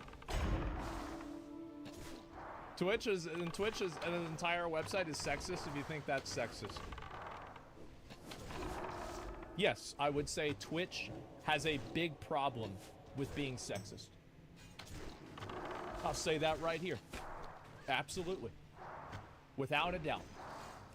Look at what happened with Amaranth yesterday and today. Yep. I can prove it point after point, person after person, controversy after controversy. I can prove it without a shadow of a doubt. There's just some people that don't want to see the truth. It doesn't mean that you, as an individual, are in any way responsible for this. If you're not being sexist and you're not treating women like shit, then don't worry about it. Nobody's talking to you. I'm not expecting you to go out and be a white knight for this. I'm just talking about this thing in general. Yeah, it's not what they want you to think. Who's they? Who gives a fuck who they is? I don't. Honestly, hilarious that the guy thought that was some kind of a gotcha. Yeah. Well, that's just how people are, you know? Why is it sexist, though, actually? When do you think about it? It's like sexy girls watching strong, tall guys walk more than short. Doesn't that make sense, or am I not missing something? I think that in our culture, women are judged much more on their appearance than men are overall. I think that obviously men are also judged on their appearance, but I think that if you were to look at the 3 main ways that women are given compliments in our society versus the 3 main ways that men are given compliments in our society, I think that many more of the female compliments would be superficial and face value, literally. Also, you can look at other dynamics like Oscars. Like women generally win Oscars whenever they're younger than men, and I think that has to do with basically how attractive they are and how much the audience likes them whenever they're younger. So yeah, that's another example. Anyway, 2 base, Meryl Streep. Oh wow, what a great exception. You know what? I think that you're right. You know what? I think this general rule, it's out the window. Let me throw away the general rule. Oh my God.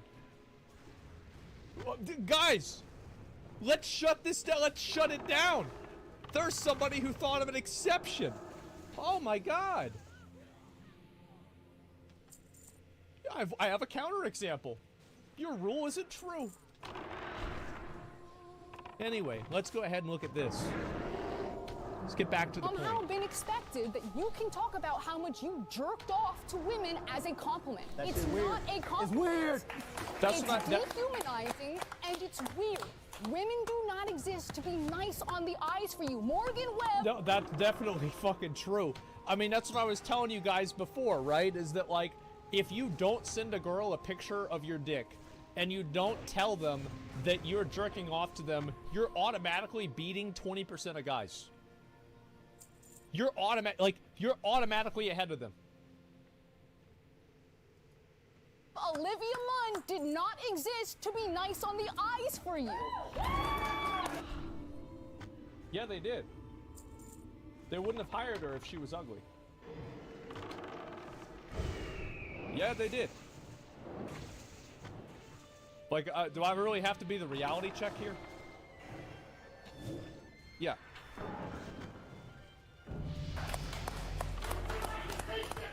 Hey, she cooking, y'all. And that's just obvious sexism. You don't need to explicitly objectify women or declare that you hate women to be sexist. Just go ahead and check out Thorne's latest meltdown on Twitter for some spark notes. Now, here at X-Play, our reviews are written and produced by a team. Oh, fucking Thorin. Oh my God. Thorin Oakenshield.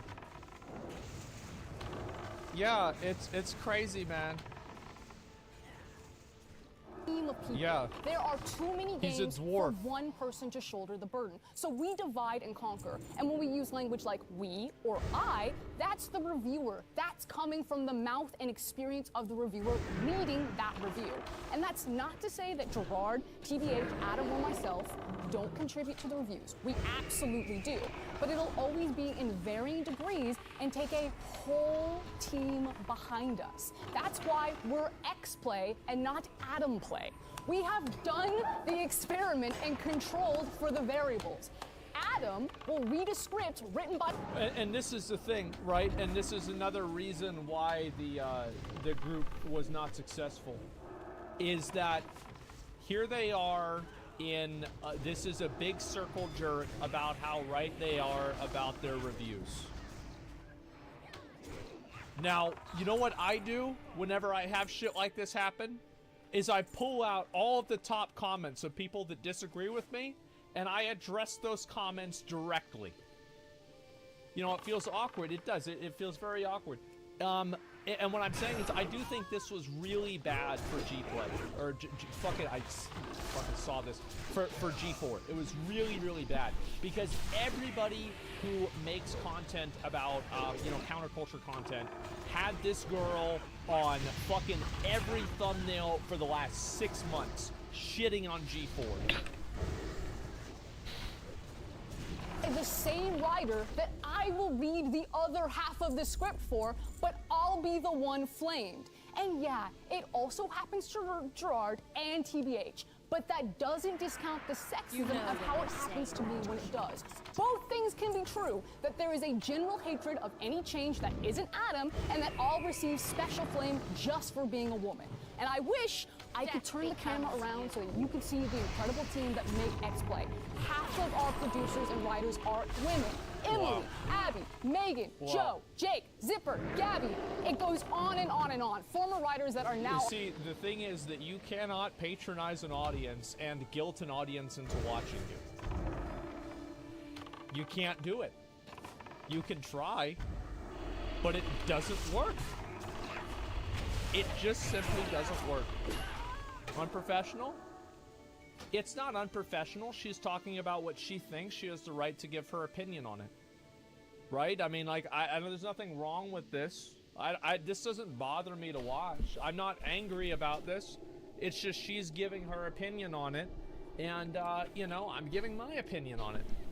Yeah, I'm not angry about this or anything. Yeah, it's their own show. Like, what do you mean professional? Bro, they play video games for a living. Who cares? Just a minute, I gotta take a piss. I'm back. I got another one to look at after this. I was taking a piss, and I'm doing it. I got one hand on, you know, like my phone, and the other hand is Anyway, so let's go ahead and watch the video. Watch your phone? Bro, I might get a new one. Like, my shit is busted. Look at this. This used to be my case. This case is falling the fuck off. I gotta buy a new case. I don't know if I'm buying a new. What's the new Samsung? Man, who gives a fuck? Let's watch the video. Who cares? All right. Well, yeah. What was that? What am I even talking about? Like, who gives a fuck? Yeah, maybe I'll buy a new phone. I don't want to buy a new phone. It's annoying. I usually buy a new phone when mine breaks, or like it starts running slow. Get an anime cover? Yeah, sure. On ATOS like Vanessa, when you're in our DMs or on those YouTube comments, Attack of the Show. Okay. That's another one of their shows. Or in Twitch chat right now, those reactionary threads thinking that I'm somehow ruining your current X-Play experience because you can't objectify me how you previously did to Morgan.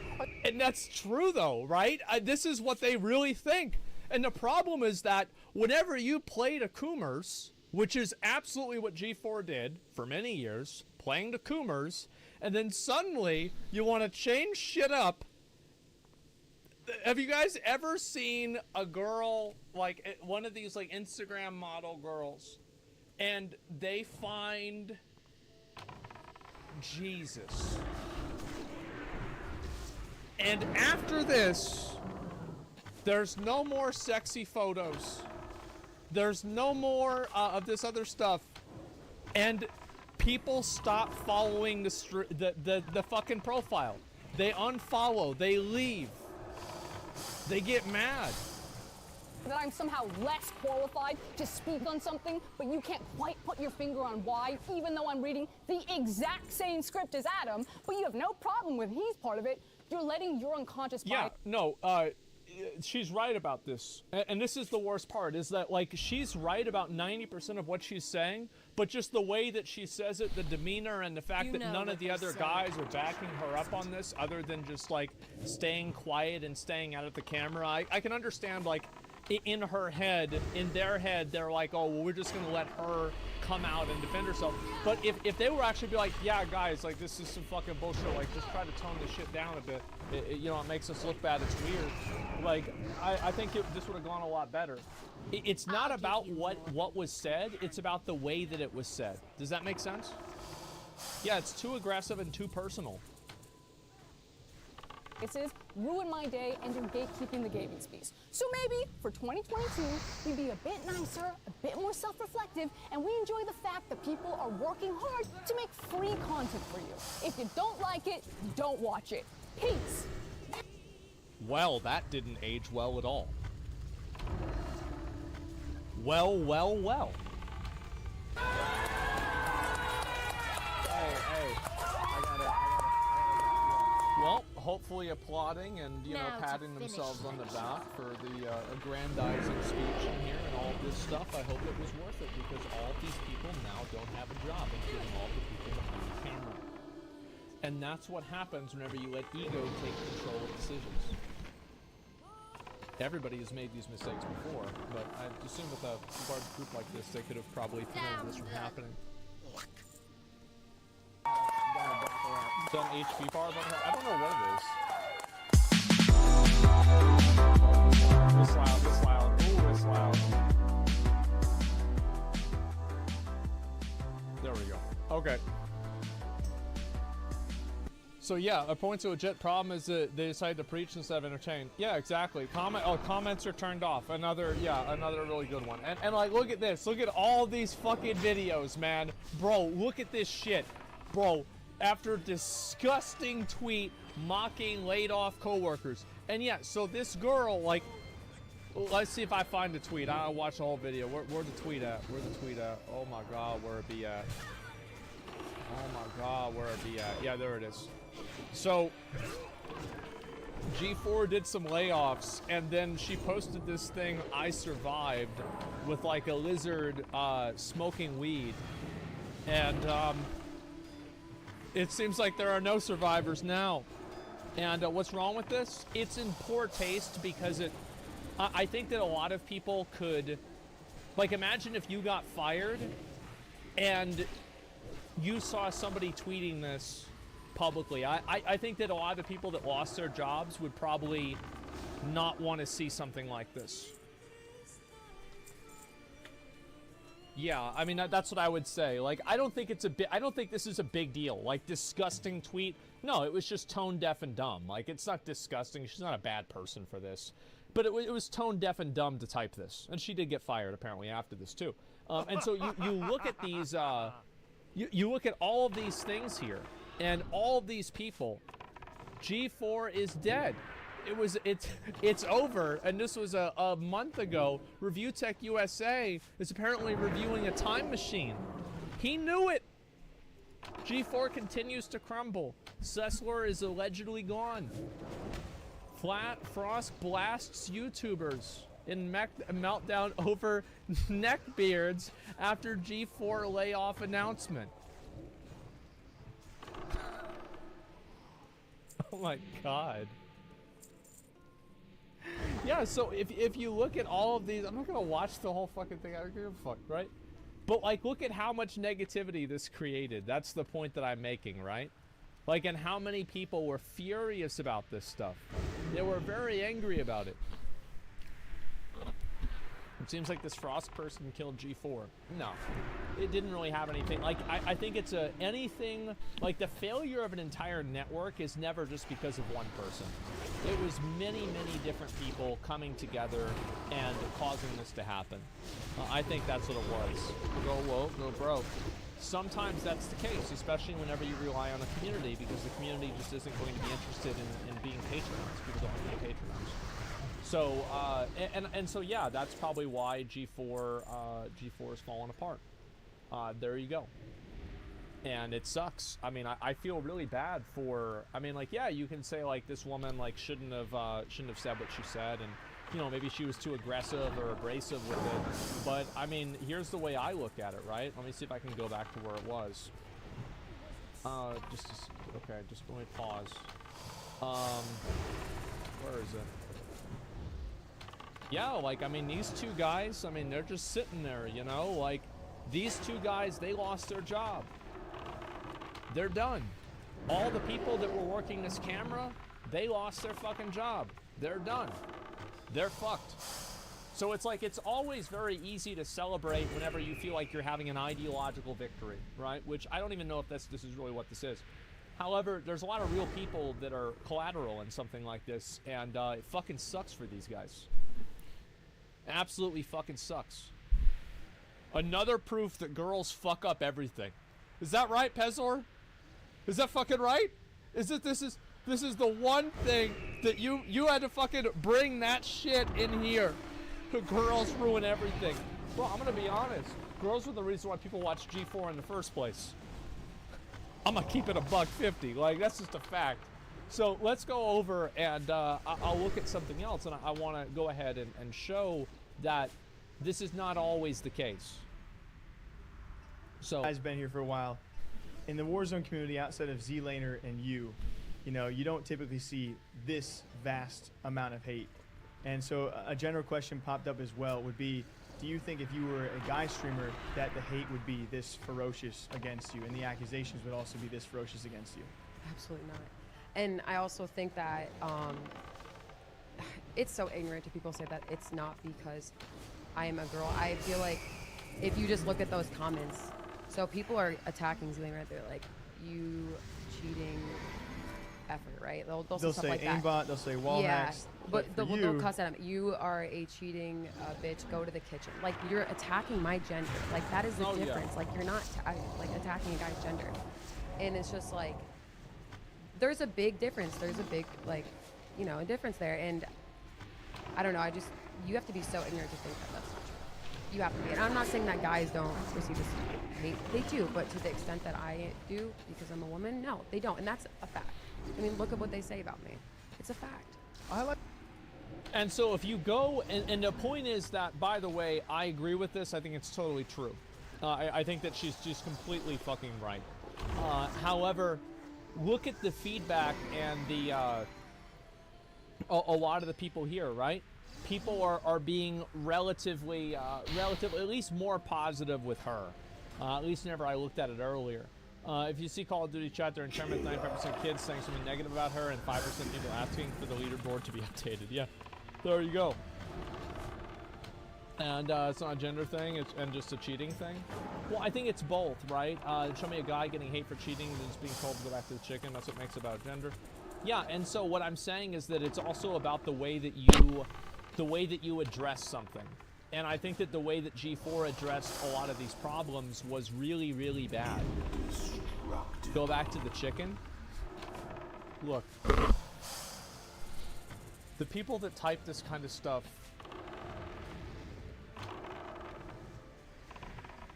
they're not thinkers, okay?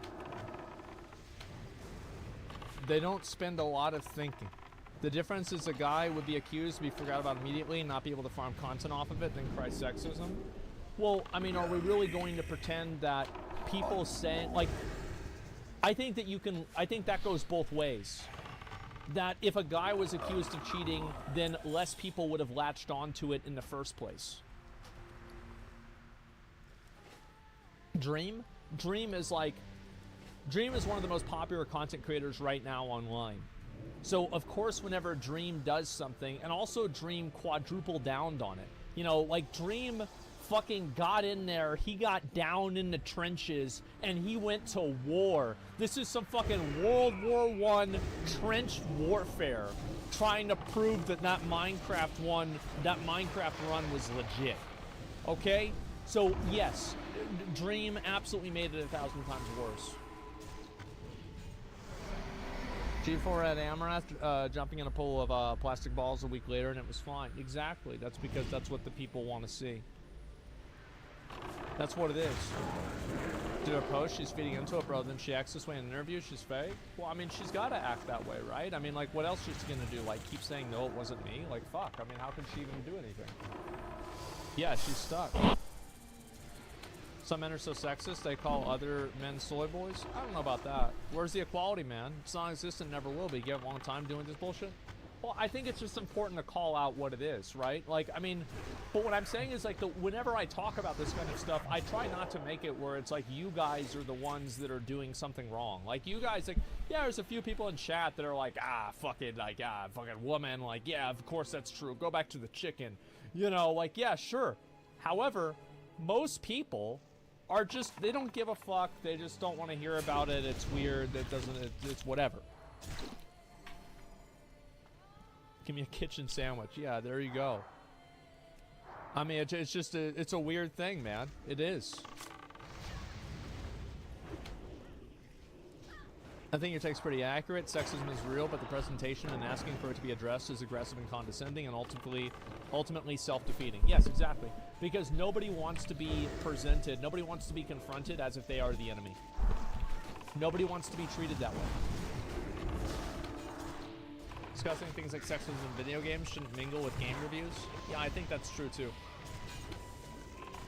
Previous Twitter post by Nadia doesn't tune with me for some reason. No hate towards women content creators at all, but in her TikTok she says I'm the best female Warzone player and you can't stand that a woman beat you, and the last part is downsizing women. Yeah, I mean, you could say that, and it's like, obviously being a, and there's always like a double-edged sword with this kind of stuff. It's like, if somebody was a man and they were as good as like one of these girl streamers, right? Would they be as popular? Maybe not. I think that a girl streamer, obviously, you know, by the nature of the way that I'm saying it, girl streamer, like, that's the main thing. But it's a very complex thing, and it's not something that is just, I don't know. I guess, like, whenever you take something like this and you narrow it down to, like, just gamers are being sexist or misogynist and then talking down to them and not even addressing what people are saying, you're just going to lose a lot of people in translation. That's what it is. Look, you're being dishonest about this. It's obvious you're not addressing facts because you're too scared, too much of a kitchen to tell the truth. Yeah, there you go. How do you think is a good way to go about it? How do I think is a good way to go about it? There are a number of ways to go about it. I think that, honestly, one of the things, like, if Adam Cessor was like, yeah, guys, if you're getting a lot of negative comments about Frost, you know, Frost, like, just, you know, if you're giving negative comments, you know, be sure to make it constructive. Like, some of them are, like, borderline sexist or sexist. It's kind of weird. So if you guys could cut that out, that'd be great. And just right there, it's done. That's it.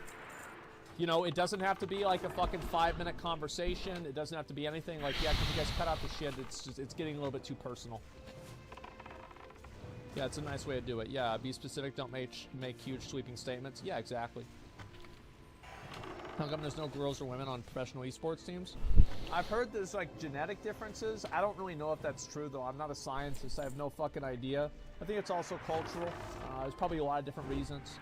I think there's a lot of girls that don't want to compete, and I know this from like Warcraft, is that there's a lot of girls that don't want to play the game professionally or more seriously because of all the hate that they get. I think Snow Minxie and Nally Please are both two examples of that. You can look at kind of the feedback that they receive for playing the game, and they get hate for it.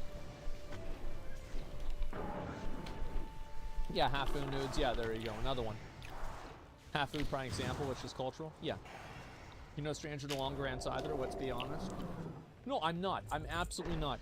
And the thing is, though, is like, I don't have a bunch of other people relying on me to say the right thing.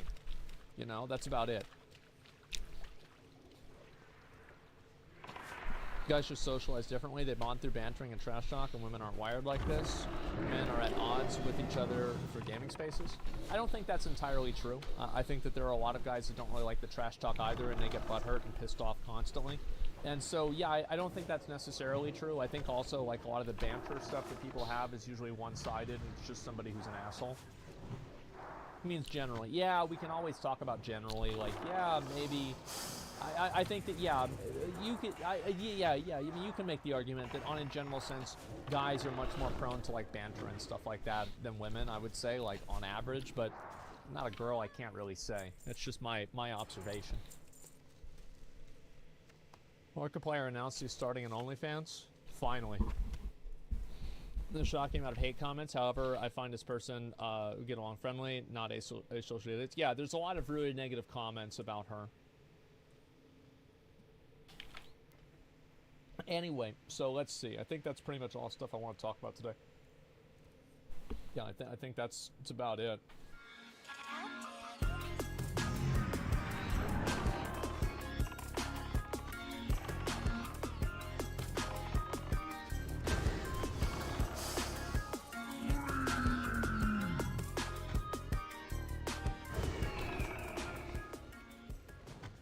Solo players have saved the genre of MMORPGs. By the way, I agree with this. Here we go. Hey guys, it's Lucky here, and today we're going to talk about something interesting. I'm making this video because I realized something. Most of us are loners. Most of us don't have someone to play our favorite MMO with when we log in every day, but we keep coming back in spite of that. And even if we do have someone to play with, sometimes we just want to play alone. Take a look at Asmongold, who started his YouTube channel 8 years ago, teaching people how to solo group content. What's up, y'all? It's your boy Asmongold. I'm gonna show y'all how to solo content win. What's up, y'all? Look at that! Today we're Holy shit! What's up, y'all? It's your boy Asmongold, and today I'm going to show y'all how to solo Last Resort as a warrior. And even those of us that do Doing that was actually pretty fucking hard. have friends have a hard time agreeing with those friends on what MMO to play and when, resulting on the people that do have friends also playing MMOs alone. This was made more apparent than ever when I tossed up a video on YouTube about MMOs that you can play alone or without friends, and it absolutely blew up. You guys devoured this thing, shedding some light on the fact that, hey, a lot of us spend most of our time playing MMOs solo, and we recognize that. MMORPG. Well, I think the reason why is that a lot of people don't have 8 hours a day to play. So they want to be able to log in and play the game immediately. So if you need 5 people to go out and do something, that is automatically going to add a like fucking time dilation multiplier onto your investment into that game. So things that would take you 1 hour to do now take you 2 hours or 3 hours to do because you have to make a group. Being in a guild and having friends and having raid times and all that does help, but it still makes it take a lot longer. These are more and more turning into RPGs that happen to be online. Is it the developers implementing? Which I think is a good thing. I don't like the idea that MMOs have to have forced group content. I think this was more important back in the day, but now I think what people really want in an MMO is a shared world game where you go and you see other people out in the world, and there are challenges that you can tackle and accomplish together. But those are not the majority of content. And I think that like a weird parallel that you can draw with this is that a lot of the popular like animes like Overlord and you know, Sword Art Online, at least the first season, I didn't watch past that, are about basically one character. And yes, they group up and they play with other people, but there is a lot of solo activity there too. And I think that's why those things are very popular, is because that appeals to people in that way. Same with, I mean, you can even, like, Goblin Slayer is not really an MMO game, but it kind of is, or MMO anime, but it kind of is. And Goblin Slayer is kind of going and doing his own thing most of the time, right? He has these other people, and he does things with them sometimes, but for the most part, it's just him. So I think that in a lot of these animes, the reason why these characters are so compelling is because people relate to them. And I think the reason why people relate to them is because they are loners and they do play solo, which implies that people want to play MMO solo. That's the logic that I am using. Or is it us demanding it? Why is it that most players today log into their massively multiplayer game and spend the majority of their time playing alone? These are all interesting questions, but perhaps the most interesting question of all is it ruining the genre? Is the fact that MMOs are becoming more and more of a solo experience contributing to the decline of the genre? I'm gonna try to answer all of those questions today. In the early days of the MMO genre, you needed a group for just about everything, and even if you could solo something, getting a group was generally a lot faster and more efficient. If you played an MMO back in the early 2000s, you probably had a pretty tight-knit circle, or at least a guild that you spent a lot of time with. You probably even remember a lot of those players today. They were people that became not just online acquaintances, but actual friends that you logged into the game for and grouped up with and ran through content together. It was just part of the game, and it was just what you did. And if you didn't, well, you wouldn't be getting a whole lot done, and you'd probably quit. Except players didn't quit. MMOs were never more popular than they were when they were forcing introverts to join guilds and get things done, when MMOs were hard instead of easy. But today, the most popular MMOs seem to be designed around the player that is not interested in joining guilds, around the player that doesn't want to challenge in their questing experience. Dungeon finders, raid finders, not to mention the fastest way to level is usually it's the main story quest, which is almost entirely a solo experience carved straight through the MMO. We are at a point now where it's often less productive and less efficient to play our massively multiplayer games with other players. Grouping up used to be the fastest way to level, if not the only way to level. Battles were difficult, and it wasn't uncommon for there to be significant... I don't know about it being... Like, I think that you could say that for maybe, I don't know, EverQuest or Ultima Online or something like that. It's been a... I never played those games, but I know that in WoW, like, my mom got to level 60 completely fucking solo, man. 100% solo. So I would assume that, and not 100%, maybe she grouped with people 2 or 3 times and she learned from her mistakes and she never did that again. But other than that, I mean, yeah, she was just playing solo. Now, I made some friends, etc., but to be honest, I've kind of always been a solo act myself. I would always go out and do my own thing, and that's what I said. You know, it's like, oh yeah, I had a lot of friends in the game, etc., and we would do things together sometimes. Yes, absolutely. But at the end of the day, whenever I get all the loot from the raid, that's the last raid I go to. Like, yeah, we're boys, but, like, I got some other shit I was gonna do also, so, like, I'm just gonna go do that. Penalties for dying. You were all in it together. You actually needed each other, and every role in the group was incredibly important as a result. There was always a lot on the line, creating a lot of moments to bond with the players around you. If you survived that sketchy pull or managed to take the boss down, you'd celebrate. I still remember waiting Isn't this the that thing that fought Ultima Weapon or Omega Weapon? I think it is, right? In the cinematic? Yeah, that's what I thought. High-level healers to come res me in games like Lineage 2 to get hours of my experience back when we had died and lost it on death. I also remember actually having to use crowd control abilities to survive when someone in the group tab targeted the wrong enemy by accident. I miscalculated. Everyone needed to be present and give it their all. But not just that, there was an incentive to bond. I don't know, like, I can only speak for Classic WoW, but I think that Vanilla WoW was a very different game than Classic WoW.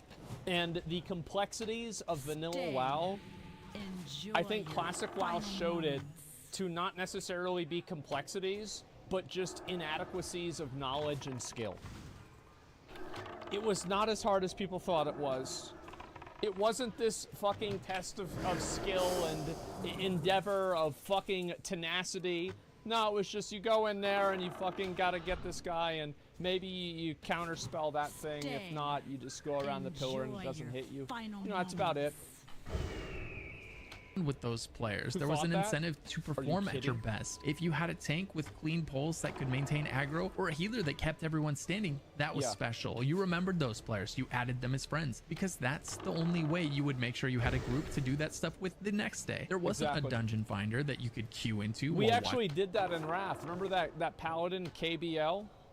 Like, as soon as he healed us in Heroics day 1, I was like, I'm adding this guy to my fucking friends. We're gonna play with him every fucking day. That's it, we're done. Yeah, we don't need to worry about a healer ever again. Watching Netflix and YouTube, you had to be social and you had to try. But don't get me wrong, it wasn't all sunshine and rainbows. If you think Tinder is hard on average looking nerds today, you should try being an average damage dealing DPS in the early 2000s. When tanks and healers logged into the game, they got swiped right on more than supermodels on Tinder. They were instantly messaged by desperate damage dealers begging for— Bro, Jeff, oh my god. Oh my god, he finally fucking broke down and played tank, but before then, he was going around Orgrimmar inspecting every warrior with a shield on, like gassing them up, telling them like, man, your gear is really good. Man, dude, you must be a really good tank. And they're like, thanks. They're like, man, dude, do you want to come tank Gruul's Lair right now? That would be super cool of you to do that. That's always what he would do, man. And so, yeah, I mean, if you were a tank or a healer back then, like, I'm sure you guys probably had these people, especially in, like, your, you know, Burning Crusade or Wrath guilds, where they were a healer or a tank, and they were just borderline brain dead, but they played a class that was useful, so you kept inviting them. A group so they could actually leave town. But just like on Tinder, those tanks and healers swiped left on almost all those requests. They were already spoken for. They had already fallen into a static group. Now that's true until you got Kingslayer for killing the Lich King. And that was the fucking, bro, I used to tell people like, this is like, it was like a college degree. The moment that you got Kingslayer and you could fucking link that and you could tell somebody, listen, invite me to the group, I took down the Lich King. And man, as soon as I got that, that was like turning, like, it was like being 21 and being able to drink.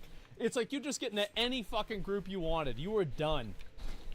Desperate damage dealers had already locked them down. It was the best time to be a tank and a healer, and probably the worst time to be a damage dealer. But man, when you found that clique, a group that you look forward to logging in with and playing with every day, it was special. You'd shoot the breeze and comms while grinding through a dungeon until late in the night, knowing you'd all log back in the next day and maybe try out that new leveling spot or that new dungeon that you were all finally high enough level to do. But on the flip side, while some players were in that group making those memories, there were plenty of other players signing in just to realize they weren't going to get a group in time for it to be worth it, and they'd sign back out again after trying for sometimes hours. In other words, players were— That's what would happen, is that I remember I would have to run home from the bus stop because if I didn't get into a group to do BRD before 5 p.m., the chances of me finishing before I had to go to bed were just about 0. It's like I had to calculate all that time in there. Yeah, it was just so much extra time. Now as a streamer, it's not as bad now because I can just make a group super fast because there's people that are watching. But if I didn't have that and I had to make the groups all the time, again, this is a time dilation. It's huge.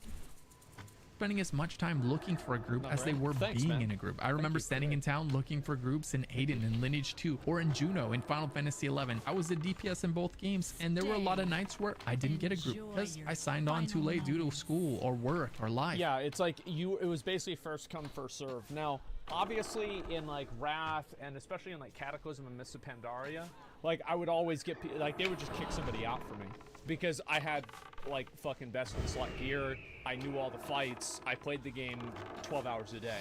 So like I'd always get removed or get people removed for me to get in. But that was like only because I was really, really, really good. And also sometimes I would make the raids too. And while I miss the camaraderie that came with forcing everyone to play together all the time, I don't miss that part of it. And even if you were one of the lucky ones that managed to form a static group, it only lasted so long. One person would level too fast, or one would level too slow, or one would go full Leroy Jenkins. And your odds of playing together the next day weren't great, but I'd take the— See, for me, I was the guy that out-leveled everybody. Like in my group of people in like Vanilla WoW, I was the person that got to level 60 and everybody else was still like level 42 and shit. Because while they were out, you know, like having fun, talking with each other in Stormwind and leveling up their professions, I was out there as a warrior with no fucking food, no fucking first aid, auto-attacking cats to death in Arathi Highlands. I was grinding. And I fucking got there. I got 60. And everybody else was just chilling back there. Those odds right now because brutal. At the moment indicators are suggesting that a recession is on the way, which brings me to the sponsor of today's video, Masterworks. Jamie Dimon— Honestly, a sponsor could just be the whole fucking games. I mean, like, MMOs are great whenever the economy sucks. The CEO of JP Morgan said that what's coming could be worse than a recession. So what are experts doing to prepare? They're following recently released guidance from BlackRock, the world's largest asset manager, who says that a normal portfolio of stocks and bonds won't cut it anymore. For 2022 and beyond, BlackRock recommends diversifying with alternative assets. And of all the alternatives out there, only one was personally recommended by BlackRock CEO Larry Fink: contemporary art. Probably because contemporary art has outpaced the S&P 500 for the last 25 years by more than double, and it appreciates more than gold, real estate, and the S&P when inflation is high. At a whopping— So you have two crazy fucking environmentalists throw soup on it. 33% annually. Repeating, of course. That's why I've partnered with Masterworks, because they're helping you secure your financial future by offering investments in the same contemporary art. This is not NFTs. This is fractional shares of actual paintings by legends like Picasso and Banksy. When Masterworks sells the paintings that you are invested in, you get a potential return. And the 6 paintings that they've sold so far have averaged a 29% net annual return, even through COVID, a bear market, and record high inflation. Now, of course, past performance is no guarantee of future results, but I think this is absolutely an option to consider when diversifying your portfolio. With inflation still crazy high and stocks still crazy low, Masterworks is seeing a record demand, but you can skip the waitlist by clicking the link down in the description below. Thanks for listening, and let's get back to it. Okay, so like I was saying, it's nearly impossible— It's actually a very good ad, by the way. The messaging for that is extremely good. Yeah, whenever I watch ads, I mean, obviously, I've taken marketing classes, and I think, yeah, it was a very good ad. No, thank you. Sponsored by a scam, probably a scam. Well, yeah, but like the thing is, what would you guys say about like Raid Shadow Legends or any of these other things? You'd also say that's a scam too. So like somebody who constantly has their guard up and thinks that everything that's being sponsored and everything that's being promoted is a scam, like these people are not your audience. So like you shouldn't care what their opinions are because you can never win them over. For a group of people to sync their lives together in a way that would allow them to progress through an MMO at the exact same speed. And even if you did have a static group and you were committed to staying in that static group, there would be days where you couldn't play because that meant you would outlevel the people in the group. And there's the rub. Yeah, of course. That's the reason that MMOs focused on having a solid single player experience began their rise to dominance. If the MMO had a fleshed out enough solo experience, you always had something to do. If your I think this was also another selling point of WoW is that you could get to max level and do a bunch of stuff without having to play with other people. The fact that you could do that in classic WoW was so much different than other MMOs at the time. Friends weren't on, or if you didn't have any to begin with, you could still make great progress in the game. And this was a welcome change. And more than ever before, we're seeing MMOs focus on the solo experience all the way from early on in their development. Here's a clip from the recent Ashes of Creation developer update. Ashes of Creation is looking to fulfill both that solo-oriented mind in gameplay as well as the group and social experience. WoW kind of started this, in my opinion. It had a very casual questing experience that would take you all the way through most of the game, but initially it lacked the Dungeon Finder. Later on, toward the end of the Wrath of the Lich King expansion, the Dungeon Finder was finally added. No longer were we walking to dungeons and forming groups in zone chat. We are now queued into an instance and tossed into a group that may or may not acknowledge each other's existence in group chat. We successfully got rid of boring hours of standing around looking for a group, but we also successfully got rid of a ton of social interaction in the process. You don't need... I think that you can easily look at it and say it's a contemporary thing, or like it was a bad mistake to have Dungeon Finder. But I think that if you look at New World, for example, everybody wanted a Dungeon Finder even now, like before they added it. So it wasn't like, oh, this was a bad decision that should never be repeated again. New World had a system that was like WoW before this, and the players didn't want it. To make friends, you can just queue up for a dungeon when you want to on your schedule. If you It want didn't better matter stuff, if you I were can- great at the game or bad at it, you'd get tossed into a group all the same. There was a lot less social accountability. One inevitable downside... That, I think, is a very bad thing. I think a lack of social accountability, you can't have a social experience and not have social accountability to that social experience. Because if you don't have that, you have people like me. You get somebody like me that queues in with cloth armor, tanking with Thunder Fury, and it's level 80, and I queued in there with my friend, and we just think that it's funny to troll people. This is not a good thing. Yes, no accountability equals disaster. Exactly. You have to have social accountability, or you can just never have like any group content that's good, because people find it more fun to be obnoxious and assholes than to just be normal players. To this, dungeon content began to be designed for these types of groups. Random groups of strangers were more prone to giving up on a group as soon as it was apparent it wasn't going to be a smooth dungeon experience. They knew they could simply queue up for a dungeon group later, and as a result, commitment to the group was lacking, and you couldn't have content as difficult as you used to. People just wouldn't stick around through the wipes. The solution was to make dungeon content easier. When's the last time you used a CC ability on an ad? No way. You pull that bad boy in and melt it down with everything else, relying on... And again, I have to say that when was the last time I used a CC ability on an ad? I think I probably used more CC on ads in Shadowlands than I used CC on ads in Burning Crusade Classic. I knew everything about the game. Like, we knew everything. Yeah, we mowed that shit down. It wasn't even a problem. So again, I think that it was another instance of people looking at it from a skewed perspective. players to CC mobs was tedious. It required communication. Cleaving it all down was easy. Everyone could be on the same page without even having to talk to each other. And I see this in almost every MMO. Dungeons are generally pretty easy. They generally don't require a lot of communication, and as a result, they often end up being pretty forgettable. You romp through it, you melt everything inside, and then you forget the people and the content that you experience. It'd now be fair to describe... I think that Final Fantasy does a really good job with making dungeons part of the actual story. Like, whenever you think of some of the dungeons in Final Fantasy, the reason why they're memorable is because they're connected to the story. It's not just because of the dungeon content, it's not because of the bosses or anything like that. The Vault, yeah, I think the Vault is a really good example. The one where you go up the that crashed ship and you talk to Midgard Slumber, right? Like, that was a big one. I feel like I remember those because of their impact in the story, not necessarily because of the gameplay. Yeah, Phantom Palace and Lost Ark is so good. Well, Phantom Palace and Lost Ark is very good, but again, think about Phantom Palace as well. Phantom Palace is the first time you really fight Belshazzar, and she's seen as like one of the main enemies in the whole game. So that's another reason why it's a big deal. Most MMORPGs as single-player games with some group content tacked onto the side. All of the biggest MMOs like Final Fantasy XIV, ESO, Guild Wars 2, World of Warcraft, they've all got tons and tons of solo content for you to do when you log in. Oftentimes they have way more solo content than they do group content, and they've succeeded all the more for it. Players have spoken silently and with their wallets. They gravitate towards the MMOs with a fleshed out solo experience. They want the option to group up on their schedule and not somebody else's, and sometimes they want the option to not have to group up at all.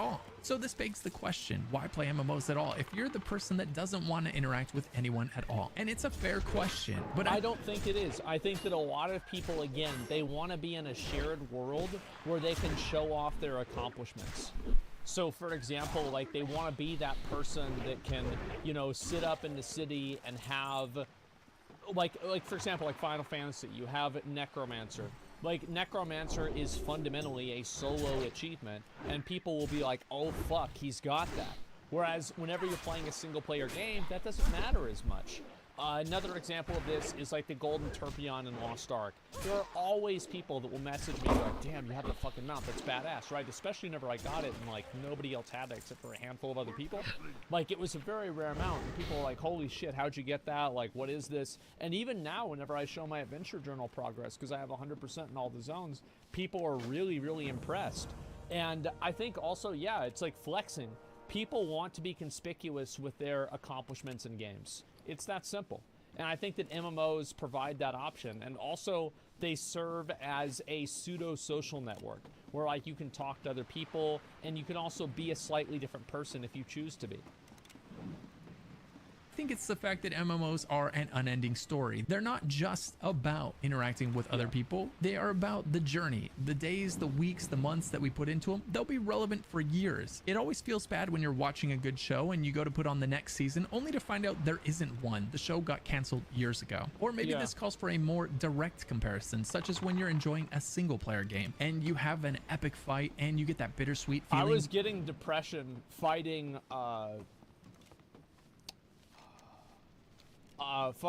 is it Godfrey? Horaloo Warrior. I was getting depression because I thought almost for sure that, like, after this was the end of the game. And I was like, I can't believe Elden Ring is going to be over today. Why does it have to be over? Why did it have to end? This isn't fair. This is wrong. Like, I can't fucking believe this. No, no, no, take me back. I was so fucking stressed about it. I was mad because I had so much fun playing the game. And I definitely felt that way with Elden Ring. I felt that way also with Valheim. I remember whenever you fight, you know, the last boss, the undead guy, it's like crawling around. I knew that whenever I beat him, the game would be over for me. I would have beaten the game. I would have accomplished everything that I wanted to accomplish. And so I did everything that I wanted to do. I beat him, and it was bittersweet, but it was over.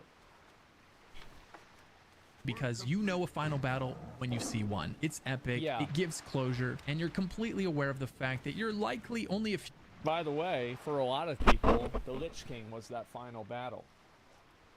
few lines of dialogue, and maybe a cutscene away from putting the game down forever. The character you're leveling up, the skills you unlock, the cool cosmetics you found, you'll never see them again, nor will anyone else. You beat the game and you'll probably never boot it up. It's a conflicting moment of wow, that was amazing, and damn, it's over. And that's where MMORPGs come in. They don't end, or at least you hope they won't anytime soon. You don't have to walk away from the story and the character and the hero you leveled. You'll be jumping back onto it in the next expansion. There's also the fact that playing alone isn't always a conscious choice. It's not always a decision made through social anxiety. Sometimes it just happens that way. I don't consider myself a solo MMO player, but if I look back at my recent experiences in MMOs, I have a lot of time spent playing solo. It wasn't even a conscious decision. Most of my time playing solo was because of this, and also a lot of times in WoW, like, yes, there were many times where I would get priority invited over all the other DPS, but there would be other times where I wouldn't,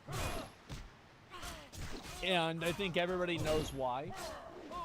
And so that's why I made a lot of videos on how to solo things and how to get things done on your own, because you know, sometimes people don't want to play with you. But my schedule fell out of sync with the people I tended to group with. I played the MMO for half the day and then maybe went to work on a YouTube video. The next day, they were levels ahead of me and it didn't make sense to group. Or on the flip side, I'd be the one degenning the MMO the way we MMO players sometimes do, and someone in the group would have work, a new girlfriend, a new kid, or school, and they'd fall out of sync. And there's one critical problem that's arisen with the new progression rates of MMOs today. Even though you're only a day or two behind your friends, you might as well be on a different server while you're leveling up. They're working on different dungeons, different zones, and they're grabbing different materials, and while of course completing completely different quests. Fortunately, once you hit max level, that problem mostly tends to fade away, but you have to get to max level first. And so I think that Lost Ark does a relatively good job at this, because there are still reasons people want to go back and do Vaulton, or still reasons people want to go back and do I mean, Vicus, fuck that fight, but a lot of the old ones, people will come back and do them. And it gives people reasons to play with their friends that are lower levels. Like Final Fantasy, Final Fantasy gives you reasons for that as well. Card runs in a